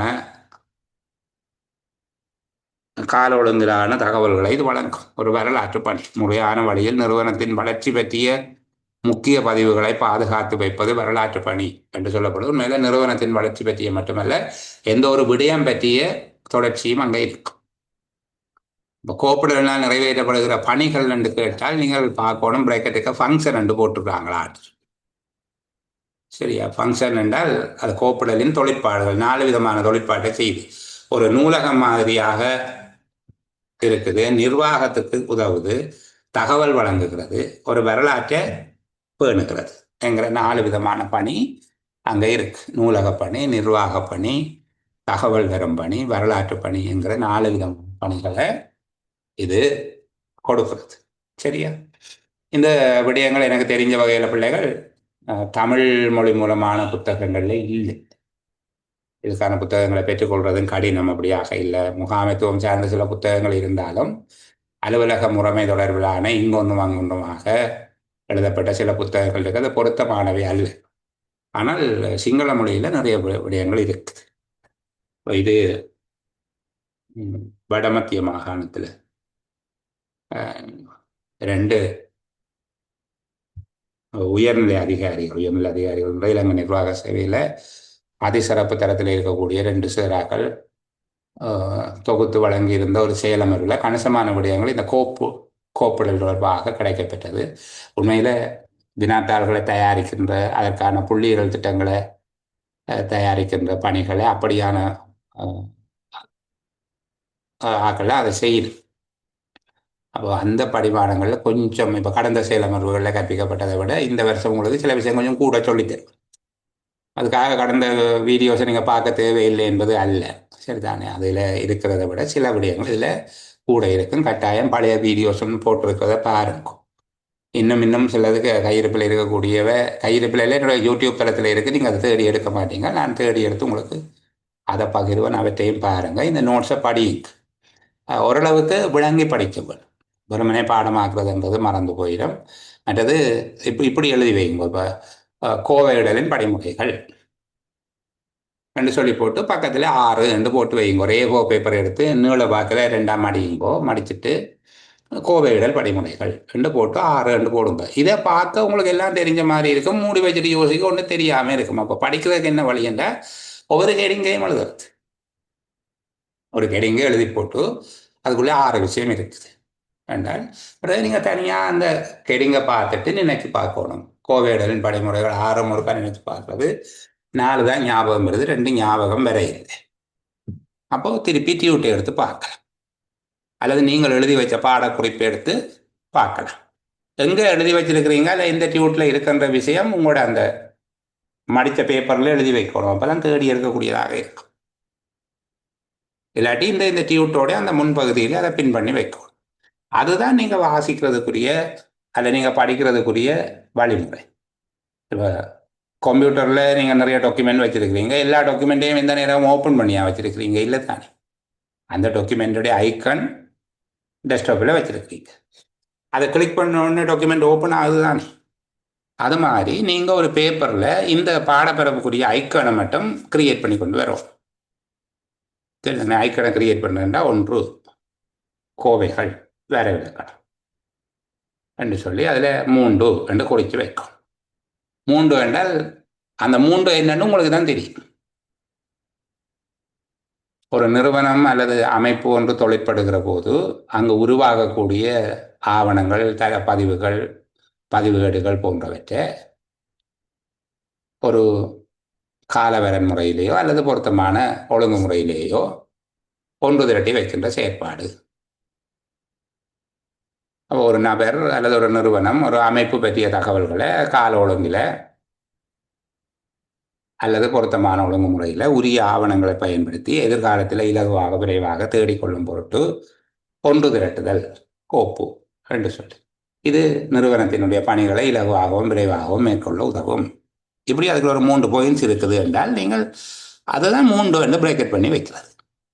அப்போ நினைச்சு பார்க்கக்குள்ள 3 விஷயம் நான் அதுக்கு எழுதக்கூடியதாக இருக்குதா ரெண்டு கருத்து எண்ணி அதை படிக்க வேணும். அப்படி படிக்கிறதன் மூலமாக உங்களுக்கு இலகுவாக ஞாபகப்படுத்திக் கொள்வதற்கு ஒரு வழி கிடைக்கும். மறுபடி இதை எடுத்து வச்சு வாசிக்கிறதும் இதை மூடி வச்சு கொண்டு கேள்வியை எப்படியே யோசிக்கிறதும் அப்படியெல்லாம் வராது. சரிதானே? பார்க்குற போது எல்லாம் தெரிஞ்ச மாதிரி இருக்கும், பிறகு மூடி வச்சு பார்க்க ஒன்றும் தெரியாத மாதிரி இருக்கும். அப்போது அந்த ஐக்கனை கிரியேட் பண்ணுறது விளங்குது தானே? இப்போ இதில் நான் சொல்ல போகிறேன் பாருங்க, கோவையிடலின் படிமுறைகள் 6 சொல்ல போகிறேன். அப்போ நீங்கள் கோவையிடல் படிமுறை என்று போட்டு பிரேக்கெட்டுக்குள்ளே 6 என்று போட்டு வச்சா நினைச்சு பார்க்குறது, வராட்டி டாக்குமெண்ட் எடுத்து பார்க்குறது. சரியா? இப்படி படித்து கொண்டு வாங்க. எல்லா பாடத்துக்குமே இந்த படிமுறையை பயன்படுத்தலாம். இது ஓரளவுக்கு இலகுவானது. எத்தனை விடயங்கள் அதுக்குள்ளே இருக்குங்கிறது பக்கத்தில் குறித்து வைப்பதன் மூலமாக நீங்கள் முழுமையான விடைக்கு உங்களுடைய ஞாபகத்தை தயார்படுத்திக் கொள்ள முடியும். சரி, இப்போ இதுக்குள்ள போவோம். கோவையிடல் படிமுறைகள் ஒரு ஃபைலில் எப்படி டாக்குமெண்ட் ஃபைல் பண்ண போறீங்க? இப்போ ஒரு பர்சனல் ஃபைல் ஒன்று ஓப்பன் பண்ண போகிறாங்கன்னு நினச்சிக்கொள்ளுங்களேன். பர்சனல் ஃபைல் ஒன்று ஓப்பன் பண்ண போகிறாங்க என்று சொல்லி சொன்னால், அல்லது சரி ஒரு ஆஃபீஸுக்கு கிடைக்கிற டாக்குமெண்ட், ஆஃபீஸுக்கு நிறைய டாக்குமெண்ட் கிடைக்கும். இப்போ தனி ஒரு ஃபைல் ஓப்பன் பண்ணுறதுல தானே இது கோவையிடல் என்றால் ஒரே நேரத்தில் பல கோவைகள் ஓப்பன் ஆக போகுது. கோப்பிடல், கோவையிடல், கோவைப்படுத்தல் எல்லாம் ஒரே சொல்வேன். நம்ம இதில் பாருங்க என்ன சம்பவம் நடக்க போகுது. அங்கே ஒரு ஆஃபீஸுக்கு இன்றைக்கு எல்லா கடிதமும் கிடைக்கப்பட்ட எல்லா ஆவணங்களையும் தவற விடாமல் சேகரிக்கும். சரிதானே?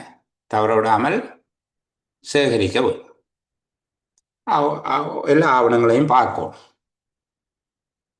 எல்லா ஆவணங்களையும் பார்க்க வேணும். அதுக்கு பொருத்தமான முறையில் தொடர் விளக்கம் யாருக்குரியது என்பது போன்ற இலக்கங்களை இட வேணும். இப்போ ஆவணங்களை வகைப்படுத்தணும். ஒரு சப்ஜெக்ட் வைஸாக டாக்குமெண்ட்டை பிரிக்கும். சரிதானே? சப்ஜெக்ட் வைஸாக டாக்குமெண்ட்டை பிரிக்க வேணும். இப்போது ஒவ்வொரு விடயத்துக்குமான ஆவணங்களை கோப்பிட வேணும். கிடைக்கிற ஆவணங்களை தவற விடாமல் சேகரித்து அவற்றை வகுப்பாக்கம் செய்து பொருத்தமான வகையில் வகைப்படுத்தி அவற்றை கோப்புக்குள்ள இட வேணும். தேவையான சந்தர்ப்பங்களில் அவற்றுக்கு குறுக்கு தொடர்புகள் அல்லது ரெஃபரன்ஸ் குறிக்க வேண்டுமாக இருந்தால் அதை குறித்துக்கொள்ள.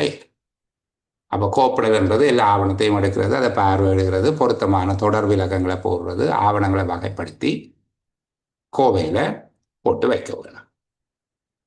இப்போ கிடைக்கிற ஆவணங்களை விடய வாரியாக பிரித்து அவற்றை பொருத்தமான வகையில் திரட்டி கொள்வது தானே கோப்புடல். அதே வேலையை தான் நீங்கள் செய்ய போகிறோம்.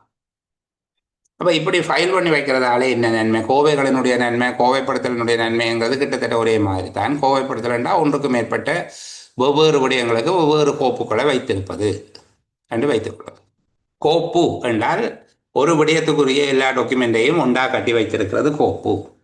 கோப்பிடல் என்றால் வெவ்வேறு விடயங்களுக்கு உரியதை வெவ்வேறு ஃபைலில் கட்டி அந்தந்த விடயங்களை அந்தந்த ஃபைலில் இப்படி கணக்க ஃபைல் வச்சிருக்கிறது. இதுதான் அந்த வேறுபாடு. கோவைப்படுத்தல் ஏன் அவசியம்? தீர்மானம் எடுப்பதற்கு, திட்டமிடுவதற்கு தேவையான தகவல்களை இலகுவாக விரைவாக பெற்றுக்கொள்வதற்கு. அந்தந்த விடயத்தை பார்த்து இந்த இதை கொண்டாங்க பார்ப்போம். அந்த ஜிஎன் டிவிஷனில் எவ்வளோ காணி இருக்குது, இந்த ஜிஎன் டிவிஷனில் எத்தனை பேர் காணிக்கு விண்ணப்பம் தந்திருக்கணும், எத்தனை காணி இல்லாத குடும்பங்கள் டிவிஷனில் இருக்குது என்று சொல்லி தகவல்களை எடுத்து வச்சுக்கொண்டு காணி இல்லாதவர்களுக்கு எங்கள்கிட்ட இருக்கிற காணியை வச்சுக்கொண்டு ஒவ்வொரு குடும்பத்துக்கு எவ்வளவு காணி பகிர்ந்து கொடுக்கலாம் என்ற ஒரு விரைவான திட்டமிடுதல் தீர்மானத்தை எடுக்கக்கூடியதாக இருக்கும். அப்போ தீர்மானம் எடுப்பதற்கும் திட்டமிடுவதற்கும் தேவையான தகவல்களை விரைவாக இலகுவாக பெற்றுக்கொள்வதாக இருக்கும். ஆவணங்கள் சிதைந்து போகாமல் பாதுகாப்பாக இருக்கும். கோப்பிடுவதன் மூலமாக ஆவணங்கள் அங்கே இங்கேயும் சிதறி போகாமல் அந்தந்த ஃபைலில் அந்தந்த டாக்குமெண்ட்டை கட்டி வச்சிருக்கிறதால பாதுகாப்பாக இருக்கும். ரகசியமாக அந்தரங்கமான ஆவணங்களை பாதுகாக்கக்கூடியதாக இருக்கும். ரகசியமான தகவல்கள், அந்தரங்கமான ஆவணங்களை பாதுகாப்பாக வைத்திருக்கலாம். நிறுவனத்தினுடைய வரலாறு, நிறுவனம் தொடர்பான விவரங்கள் கோப்பில் இருக்கும். இப்போ தொடங்கினது என்பதிலிருந்து யார் திறந்து வைத்தது என்பது வரைக்கும் எல்லாம் இருக்கும். சரி, தகவல்களை வேறு பிரித்து பேணலாம். ஒன்றா கட்டிக்கு வச்சிருந்தால் எங்கே என்ன கிடக்குன்னு தெரியும், எல்லாத்தையும் ஒன்றுக்குள்ளேயே வச்சிருக்கலாமா? அதை பிரித்து வச்சிருந்தா தகவல்களை வேறு பிரித்து பேணுவதற்கு. கோவையை படித்து விடயங்களை அறிந்து கொள்ளலாம். ஃபைலை பார்த்தால் ஃபைல் சொல்லும் என்ன நடந்திருக்குன்ட்டு. எங்களை ஃபைல்கள் சொல்லுமோ தெரியாது, முறைப்படி ஃபைல் இருந்தால் சொல்லும். நேரம் மிச்சம், நேர விரயம் தவிர்க்கப்படும். புதிய அலுவலர்கள், பயிற்சி இல்லாத அலுவலர்களும் விடயங்களை கையாளலாம். ஃபைலை பார்த்து என்ன மாதிரி செய்திருக்கிறாங்க என்று சொல்லி இதையும் செய்து பழகலாம். சரிதானே?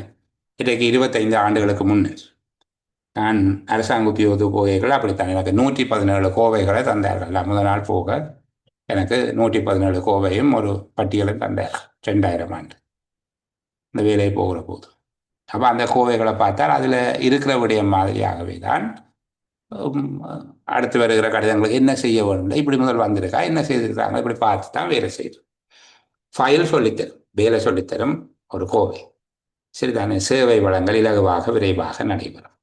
இப்போ கோவைப்படுத்தலினுடைய நன்மை என்ன, கோவையினுடைய நன்மை என்னன்னு கேட்டால் பெரிய வேறுபாடெல்லாம் இல்லை, எல்லாமே ஒரே விதமானதாகத்தான் இருக்கும். இந்த கோப்படுதலினுடைய நன்மை என்ன, கோவைப்படுதலுக்கு ஏன் அவசியம், கோப்படுதலினுடைய நன்மை என்ன? சரியா? இது ஏன் அவசியம் என்று கேட்கிறதும் நன்மைக்கும் பெரிய வேறுபாடு இல்லை. ஆனால் ஒரு காலத்தில் ஒரு மாதிரி கேள்வியை கேட்டு போட்டு விடைகளை கொஞ்சம் வேறுபடுத்தி கொடுத்திருக்கிறேன். கோவைப்படுத்தல் முக்கியத்துவம் பெறுவதற்கான காரணங்கள் என்ன என்று சொல்லி கேட்டு போட்டு இந்த விடைகளை புள்ளியியல் திட்டத்தில் வழங்கியவர்கள். அதுக்கு பிறகு கோப்பிடுதலினுடைய நன்மைகள் என்ன, பயன்கள் என்னென்ற இதே மாதிரி தான் தேவைப்படும் தகவல்களை இலகுவாக விரைவாக பெறலாம். உள்ளிடப்பட்ட தகவல்களும் ஆவணங்களும் உச்ச அளவாக பாதுகாக்கப்படும். இங்கே ஆவணங்கள் சிதைந்து போகாமல் பாதுகாக்கப்படும் என்றது, அங்கே உள்ளிடப்பட்ட தகவல்கள் ஆவணங்கள் உச்ச அளவாக பாதுகாக்கப்படும். எதிர்கால திட்டமிடுதலுக்கும் கொள்கை உருவாக்குவதற்கும் அவசியமான தகவல்கள் பேணி பாதுகாக்கப்படும். சிறந்த கட்டுப்பாட்டு பொறிமுறை இருக்கும். அந்த நிறுவன வரலாறு, நிறுவனம் தொடர்பான விவரங்களை அறிந்து கொள்ளலும் பாதுகாத்தலும் இருக்கு. அங்கே எப்போ பேர் என்ன கடிதம் வந்தது, என்னென்ன கடிதம் வெளியே போனது என்று வரலாற்றை பாதுகாக்கலாம். ஒரே விடயம்தான். உள்வரும் வெளிச்செல்லும் ஆவணங்களின் பரிவர்த்தனை தொடர்பில் சிறந்த கட்டுப்பாட்டு பொறிமுறையை பேண உதவுகிறது. சட்ட தேவைப்பாடுகள், நிர்வாக ஒழுங்கு விதிகளை நிறைவு செய்யலாம். என்று சொல்லி கொண்டு சொல்லியிருக்கிறார்கள். அது இங்கேயும் சேர்த்து கொண்டிருக்கலாம், அந்த நேரம் சேர்க்கை அவ்வளவுதான். சரியா? அதே விடயம் இப்போ இதில் 19வது 20தாக இருக்கக்கூடிய விடயங்கள் பெரிய வேறுபாடு இல்லை. ஒரே விடயம் ரெண்டு ஃபார்மேட்டில் சொல்லப்பட்டிருக்கு. அதை புரிஞ்சு கொண்டா சரி. இன்னொரு கேள்வி, என்னென்னதை ஃபைல் பண்ணக்கூடாதுன்னு சொல்லி கேட்பாங்க. ஃபைல் பண்ணக்கூடாத ஆவணங்கள், நடவடிக்கை ஆரம்பிக்கப்படாத கடிதங்கள், இன்னும் வேலை தொடங்கையில் இதை ஃபைலில் கட்டி வச்சுட்டு மறந்து போடுவீங்க. அதுக்காக இது நடவடிக்கைக்காக இந்த ஆக்ஷன் ஃபைலில் வச்சிருக்க வேணும். நடவடிக்கை ஆரம்பிக்கப்பட்டதுக்கு பிறகு கட்டலை, அது வேறு. இப்போ அதில் ஃபைலில் கட்டி போட்டு மினிட் எழுதி அங்கால கொடுக்குறீங்கன்னா சரி. நடவடிக்கை ஆரம்பிக்கப்படாத கடிதங்கள் கட்டக்கூடாது. ஒழுக்கமற்ற ஆபாசமான கடிதங்கள், ஆவணங்கள், சில பேர் கெட்ட வார்த்தைகளால் தூஷணங்களால் எழுதி கடிதம் போடுவாங்க ஆஃபீஸுக்கு, அதை ஃபைலில் கட்டி வைக்கக்கூடாது. ஒழுக்கமற்ற ஆபாசமான கடிதங்கள், சிலோட ஃபோட்டோ வீடியோன்னு சொல்லி எல்லாம் அனுப்புவாங்க, அதை ஃபைல் பண்ணி வைக்கிறீங்க. வரலாறு பேசட்டு பண்ணி கட்ட வைக்க தேவை. மற்றது அனுப்பின கடிதத்துக்கு ஒரு ஆப்வியஸ் காப்பி காட்டினா சரி. எல்லா காப்பியையும் கட்டி வைக்கிறீங்க, சில 2 காப்பி எக்ஸ்ட்ரா அடித்து போட்டிங்க. அதே போல் என்வலப்ஸ் எல்லாம் கட்டக்கூடாது. சில விசேட சந்தர்ப்பங்களில் கட்டணும். உதாரணத்துக்கு ப்ரொக்யூமெண்ட், சரிதானே? ப்ரொக்யூமெண்ட் என்ன உங்களுக்கு தெரியும், பொருட்களினுடைய கொள்வனவு நடவடிக்கைகள். ப்ரொக்யூமெண்ட்டுக்கு அந்த வெளி கவர் எல்லாம் கட்டாயம் கட்டணும். அதில் டேஸ் டைம் அடிச்சிருக்கா, எல்லாரும் இனிஷியல் பண்ணியிருக்கா, அதெல்லாம் பார்க்கும். அப்போ கடித உரைகள் சாதாரணமாக கட்டக்கூடாது, என்வலப்போடு சேர்த்து கடிதம் கட்டக்கூடாது. விசேட தன்மை வாய்ந்த நடவடிக்கைகளோடு தொடர்புடையவை கட்டப்பட வேணும், சரிதானே? அதே போல் இந்த ஒட்டப்படுகிற குறிப்பு துண்டுகள் எல்லாத்தையும் ஃபைல் பண்ணக்கூடாது, அது பிறகு கலட்டி விட்டுருவோம். சில ஸ்டிக்கி நோட்ஸ் ஒட்டுவீங்க, அதுகளெல்லாம் அங்கே குத்தி கட்டக்கூடாது. அதே போல் டிராஃப்ட் கடித வரைவுகள் அங்கீகரிக்கப்பட்டதுண்டா பிறகு கடிதத்தை அடிக்க வேண்டும், டிராஃப்டை கட்டக்கூடாது. அதே போல் இந்த இன்டர்வியூ கார்டு, அந்த மாதிரி இன்விடேஷன்ஸ், அதுகளும் சிலது கட்டக்கூடாது. சிலது இன்விடேஷன் என்ன கட்டாயமாக பேணப்பட வேண்டிய ஒரு ஆவணம் என்றால் சரி, மற்றபடி பொதுவாக தேவையில்லை. அதே போல் இப்போ உங்களுக்கு சட்டத்தினுடைய ஒரு பகுதி தான் உங்களுக்கு வேணுமென்றால் அந்த புத்தகத்தையே முழுசாக குத்தி கட்டக்கூடாது. அதோட என்ன பெரிய புத்தகமாக இருக்கும், சரிதானே? அப்போ தண்டனை சட்டக்கோவை பிரிவு 73 அதை மட்டும் ஃபோட்டோ காப்பி எடுத்து அதோட நினச்சி விட்டா சரி. இப்போ நாங்கள் தேர்தல் தொடர்பில் கொடுக்குற போது எஸ்பிஓ ஏபிஓ அவர்களுக்கு அந்த பிரித்தெடுத்த சின்ன புத்தகம் தான் கொடுப்போம். முழு தேர்தல் சட்டத்தையும் அவை கொடுக்குறீங்க. அவைக்கு தேவையானது முழுமையான சட்டத்தை கோப்பிட தேவையில்லை. நடவடிக்கை ஆரம்பிக்கப்படாத கடிதங்கள், ஒழுக்கமற்ற ஆபாசமான ஆவணங்கள், அனுப்பப்பட்ட கடிதங்கள் எக்ஸ்ட்ரா காப்பீஸ் இருந்தால், அதே போல் கடித உரை, என்வலப்ஸ் என்ன தற்காலிக பயன்பாட்டுக்காக அதில் ஏதாவது ஒட்டி ஒரு சதுர பேப்பர், அந்த ஸ்டிக் நோட்ஸ் இருக்குது தானே, அதில் ஏதாவது உங்களோட மேடம் மொசர் எழுதியிருப்பாங்க, அதை போய் குத்தி கட்டக்கூடாது, சரிதானே? அது ஒரு குறிப்புக்காக செய்யப்படுது. சிறந்த கோப்பு ஒன்று என்ன பண்புகளை கொண்டிருக்க வேணும் என்று கேட்பாங்க. ஒரு நல்ல ஃபைல் எப்படி இருக்கும், சரிதானே? ஒரு நல்ல ஃபைல் எப்படி இருக்க வேணும்?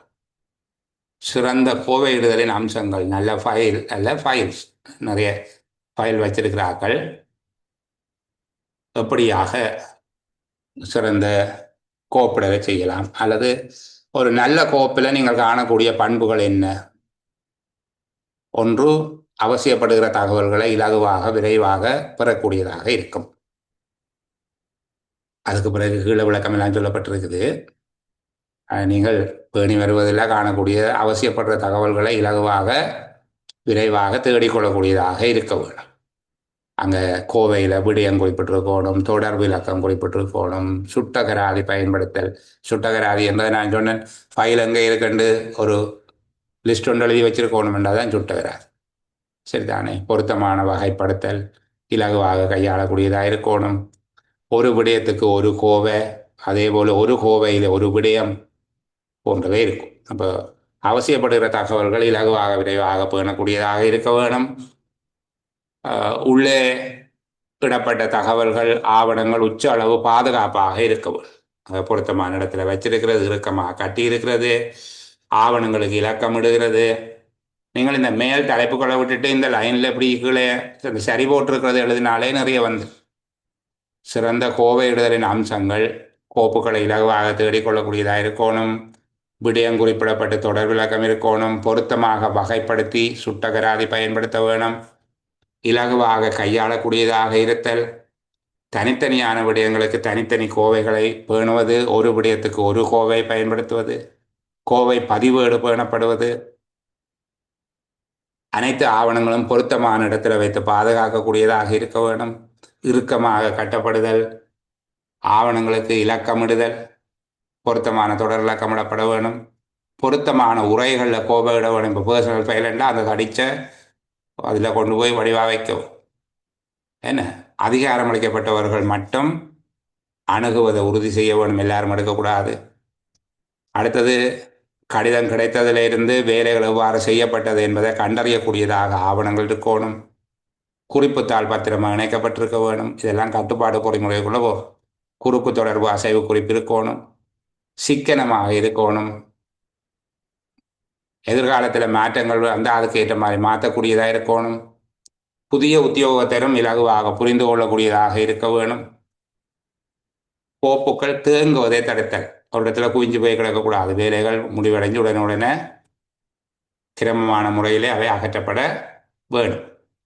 சரியா? இந்த மாதிரியாக இந்த 4 தலைப்பை நீங்கள் தவிர்த்து போட்டு தனித்தனியாக இருக்கிற விஷயங்கள் எழுதினாலே சிறந்தது. நிறைய விஷயம் தனித்தனியாகவே தான் இருக்குது, அதை வந்து குரூப் பண்ணி இருக்கு, 4 குரூப்புக்குள்ள போட்டிருக்குது. கோவை இடுதலில் இருக்கிற பொதுவான குறைபாடுகள் என்ன? இப்போ இந்த மாதிரியான இதில் ஒரு கொஞ்சம் விஷயம் பார்த்துட்டு நிறைய விஷயம் பிள்ளைகள். கோவை இடுதலில் பொதுவாக தற்கால அலுவலகங்களில் நீங்கள் காணக்கூடிய குறைபாடுகள் என்னென்று கேட்பினோம். அப்போ தலையங்க நீண்டதாக விளங்கி கொள்ள இல்லாமல் சிக்கலானதாக தலையங்கத்தை போடுறது, நிறைய பேப்பர்ஸை ஒரு ஃபைலுக்குள்ளே கட்டுறது, அதிக எண்ணிக்கையான ஆவணங்களை கட்டி வைக்கிறது, பொருத்தமற்ற கவரை பாவிக்கிறது, பொருத்தமில்லாத முக்கியமான டாக்குமெண்ட்டை இந்த 2ஆம் அடிக்கிற பேப்பர் ஃபைலில் கட்டுவாங்க, பர்சனல் ஃபைலை அப்படியாக ஓப்பன் பண்ணுறது, அல்லது சும்மா ஒரு விசாரணை அறிக்கையை அந்த காக்கி நாடா போட்டு பட்டன் அடித்த பர்சனல் ஃபைல் ஓப்பன் பண்ணுற கவரில் தொடங்குறது, பொருத்தமற்ற உரை பயன்படுத்துறது, ஒழுங்கற்ற முறையில் ஆவணங்களை கோவை செய்தல், அதில் ஒரு விடய ஒழுங்கோ கால ஒழுங்கோ இருக்காது, அதுக்கு பக்க இலக்கங்கள் போடாமல் இருக்கிறது, ஆவணங்களுக்கு பக்க இலக்கங்களை பயன்படுத்துறது இல்லை, வெவ்வேறு ஃபைலில் போட வேண்டியது வெவ்வேறு உரையிலிட வேண்டியதை ஒரே உரையில் கோவை செய்திருக்கிறது, கோவை நாடாக்கள் அந்த ஃபைல் டேப் பொருத்தமில்லாத டேப்பை பாவிக்கிற இறுக்கி காட்டினா அறந்துக்கும், மெல்லிய நீண்ட காலம் பயன்படுத்த முடியாத நாடாக்களினால கோவை செய்கிறது, கோவை குறிப்புகள் பொருத்தமற்றதாக இருக்கிறது, பொருத்தமற்ற முறையில் கோவை குறிப்புகளை எழுதுறத தங்கள் தகவல் என்ன தங்கள் ஒப்பத்துக்காக அமைப்பிக்கப்படுகிறது என்று சொல்லி எழுதுறது, இப்படியான விடயங்கள் அதில் இருக்கும். இப்படி முறையாக கோவை செய்யாவிட்டால் என்ன விளைவு வரும், அதில் குறைபாடுகளால் என்ன பிரச்சனை, ஆவணங்கள் முறையாக கோப்பிடப்படாத போது ஏற்படுகிற பாதிப்புகள் என்ன, நிறுவனம் தொடர்பில் மக்கள்கிட்ட நன்மதிப்பு குறையும், மக்களினுடைய சிறந்த அனுபவம் இருக்காது, அங்கே போனால் அவங்களுக்கு ஒன்றும் தெரியாது, எங்கே வச்சேன்னு தெரியாமல் தேடுறாங்க, முதல் கடிதம் தந்த நீங்களோ ஒன்று கேட்குறாங்க, அந்த லூசன்கிட்ட தானே கொடுத்தேன் நான் கடிதத்தை எல்லாம் வீட்டை போய் கதைப்பாங்க, சரி தானே இந்த முன்னுக்கு ஒரு லூசன் இருப்பான் அவன்கிட்ட தான் கொடுத்தேன் நான், அவன் கேட்குறான் நீங்கள் வந்த நீங்களோ கடிதம் தந்த நீங்களோ எப்போ தந்த நீங்களோ என்ன கேட்குறான் என்று சொல்லி. அப்போ முறையாக நீங்கள் கோப்பிடாவிட்டால் ஆவண முகாமைத்துவம் இல்லாவிட்டால் மக்களின் அனுபவம் மோசமானதாக இருக்கும், நிறுவனத்தினுடைய நன்மதிப்பு பாதிப்படை, கடமைகளை நிறைவேற்றுவதில் பொதுமக்களுடைய சேவையை வழங்குவதில் தாமதம் ஏற்படும், உத்தியோகத்தருடைய நேரம் உழைப்பு அங்கே இருக்கக்கூடிய சாதனங்கள் அரசாங்க பணம் வீணாகும், பொருத்தமற்ற தீர்மானங்கள் எடுக்க வேண்டியிருக்கு, சரியான தகவல் இல்லாவிட்டால் உரிய முறையில் ஆவணங்கள் கோவை செய்யப்பட்டு சரியான தகவல்கள் இல்லாவிட்டால் பொருத்தமற்ற திறனற்ற தீர்மானங்கள் எடுக்கிறதுக்கு வழிவகுக்கும். அப்போ வேலை அதிகமாக இருக்கும், ஒரு ஆள் சிம்பிளாக செய்யலாது, டாக்குமெண்ட் எல்லாம் இல்லை என்றால் மேலதிகமான ஆளணி தேவைப்படும். இந்த மாதிரியாக ஆவணங்களை முறையாக கோவை செய்யாததாலே ஏற்படக்கூடிய குறைபாடுகள் என்று கேட்டால் இந்த 5-6 வகையான குறைபாடு நீங்கள் சொல்லுங்க. இப்படி குறைபாடுகள் ஏன் வருது, இந்த குறைபாடுகள் ஏன் வருது, கோவையிடுதலில் அவதானிக்கக்கூடிய குறைபாடுகளுக்கான காரணம் என்ன? இந்த முதலாவது காரணம் இப்போ பொருத்தமில்லை. இது முதல் படிப்பிக்கிற போது பொருத்தமாக இருந்தது 2019 இருந்து. இப்போது காகிதாதி உபகரணங்களுடைய பற்றாக்குறை என்பது பெரிய அளவுக்கு காரணம் அல்ல. 2019 இருந்து ஒரு 23 வரைக்கும் அது பொருத்தம். அதை தவிர்ப்போம் நாங்கள். சரிதானே? இப்போ சில இடங்களில் பொருத்தமற்ற காகிதாதிகள் உபகரணங்கள் வழங்கப்படுவது, கொள்வனவு செய்ய அதை பார்த்து கொள்வனவு செய்கிறீர்கள். அப்போ காகிதாதிகள் உபகரணங்களுடைய பொருத்தமற்ற தன்மை. அடுத்தது ஃபைல் சம்பந்தமாக, ஃபைல் மேனேஜ்மெண்ட் சம்பந்தமாக அலுவலர்களுக்கு போதிய அறிவு இல்லை, அவர்களுக்கு போதிய பயிற்சி வழங்கப்படவில்லை. ஃபைல் மேனேஜ்மெண்ட் சம்பந்தமாக அவர்கள் போதிய அறிவின்மை. ஒரே வேலையை நீண்ட காலம் ஒரு உத்தியோகத்தர் செய்வதன் மூலமாக அவர் அந்த வேலையில் சலிப்படைவார். அவருக்கு எல்லாம் தெரியுமென்றதால அவர் ஃபைலுக்கு ஒன்றும் எழுதி வைக்க மாட்டார். அவருக்கு ஏழை ஞாபகத்தில் இருக்கும், தன் பாட்டில் செய்து கொண்டு போவார். இப்போ நீண்ட காலமாக ஒரே விடயத்தை வழங்குவதாலே ஏற்படக்கூடிய வினைத்திறன் குறைவும் கோவையிடுதலில் பாதிப்புக்கு காரணம். அடுத்தது மேற்பார்வை. இந்த கோவையிடுதல் சம்பந்தமாக மேற்பார்வை ஆடிட் பண்ணுறீங்க. மற்றது சில பேருக்கு தகுதிக்கு மேலான கடமைகளை கொடுக்குறது. ஒரு MSO 3 இருக்கிறவருக்கு பர்சனல் ஃபைல் கொடுத்து விட்டா அவரெல்லாம் பிள்ளையாட்டம் செய்யுங்க. நீங்கள் போய் கதைச்சாலும் உங்களுக்கு பேசுங்க. உங்களுக்கும் பிரச்சனை, நீங்கள் கேம்பஸுக்கு போனது அவர் கேம்பஸுக்கு போகலையே, இப்படி எல்லாம் இப்போ தகுதிக்கு மேலான கடமையை கொடுத்தால் ஃபைல் சரியாக இருக்காது. இந்த நவீன முகாமைத்துவ எண்ணக்கருக்களை தவறாக புரிந்து கொள்வது. உதாரணத்துக்கு ப்ரொடக்டிவிட்டியை வேறு மாதிரி தான் இப்போ விளங்கி வச்சுருக்காங்களா. அதனால இந்த ஃபைலை சோடிக்கிறது தான் வேலைன்னு நினைக்கிறாங்க. ஃபைலுக்கு உள்ள வேலை செய்கிறது இல்லை, ஃபைலை வழியில் ஒட்டி சோடித்தால் சரி என்று நினைச்சு கொள்கிறாங்க. சோதனை செய்வது தான் ஃபைலிங் என்ற ஒரு எண்ணம் இருக்கு. இப்போ நவீன முகாமைத்துவ எண்ணக்கருக்கள் தவறாக புரிந்து கொள்ளப்பட்டிருக்கு. அதே போல் இந்த ஆடிட் பண்ண வந்தாலும் இந்த விஷயங்களை பார்க்கல. ஃபைலிங் மெத்தட், ஃபைலிங் சிஸ்டம் சம்மந்தமாக ஆடிட் பண்ணுறீங்கள. கூட்டத்துக்கு 25 பேர் வந்தவை, 30 ரோல் எடுத்துருக்கிறீங்க, 5 ரோல் எங்கே என்று கேட்கறது தான் இப்போ ஆடிட் வேலை. அது 2023 நடந்த கூட்டம். அப்போ வாங்கின 5 ரோலும் எங்கே இப்போ கேட்டால் என்ன எங்களுக்கு ஞாபகம் இருக்கும்? 30 பேர் கையெழுத்து வைக்கிற, 25 பேர் தான் கூட்டத்தில் கையெழுத்து வச்சிருக்கு. நீங்கள் 30 ரோல் வாங்கியிருக்கிறீங்க, அந்த மிச்சம் 5 ரோலும் வந்து ரெண்டு கேட்குறவன் இது பார்க்க மாட்டாங்க. ஃபைலிங் சரியாக நடக்குதா என்று சொல்லி முக்கியமான விஷயம் ஆடிட் பண்ணப்படுறது இல்லை. இப்போ கோவைப்படுத்தல இந்த குறைபாடுகளுக்கு காரணம் ஒன்று கோவைப்படுத்தல் சாதனங்களில் பற்றாக்குறை, உத்தியோகத்தர்களுக்கு கோவைப்படுத்தல் பற்றிய அறிவின்மை, நீண்ட காலமாக ஒரு விடயத்தை கையாளுவதால் ஏற்படுகிற சலிப்பு வினைத்திறனின்மை, மேற்பார்வை சார்ந்த குறைபாடுகள், தகுதிக்கு மீறிய கடமைகள் வழங்கப்படுவது, நவீன முகாமைத்துவ எண்ணக்கருக்கள் தவறாக புரிந்து கொள்ளப்பட்டு நடைமுறைப்படுத்துவது, கணக்காய்வு போன்ற பரிசீலனைகளில் கோவைப்படுத்தல் தொடர்பில் குறைந்த அளவு கவனம்தான் செலுத்தப்படுகிறது. இந்த காரணங்கள் இந்த குறைபாட்டை தோற்றுவிப்பவையாக அல்ல குறைபாட்டை நிவர்த்திக்காதவையாக இருக்கிறது. சரி, நாங்கள் ஒரு 25 விடயங்கள் தொடர்பாக கலந்துரையாடி இருக்கிற பிள்ளைகள். மிகுதியாக இருக்கக்கூடிய 25 விடயங்களையும் தொடர்ந்து வருகிற சேலம் முறையில் கலந்துரையாடுவோம். பாவம் தானே 2 மணி நேரத்துக்கு மேலே தொடர்ச்சியாக இருக்கிறீங்க. இந்த அளவோடு நான் ஒளிப்பதிவை நிறைவு செய்து கொள்கிறேன். நீங்கள் எதுவும் கேட்க வேண்டுமாக இருந்தால் ஆஃப் ரெக்கார்டிங்கில் சில நிமிடங்கள் உங்களுக்காக ஒதுக்கி கொள்கிறேன். இந்த அளவோட விடைபெறுகிறவர்களுக்கு நாங்கள் திரும்ப சந்திக்கிற வரைக்கும் நல்ல பொழுதுகள் அமைய வேணும். பாய் பாய், குட் நைட்.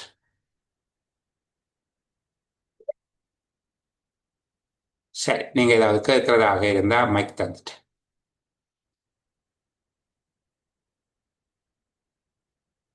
ஒருத்தரும் ஒன்றும் கதைக்கிறதுக்கு இல்லையா?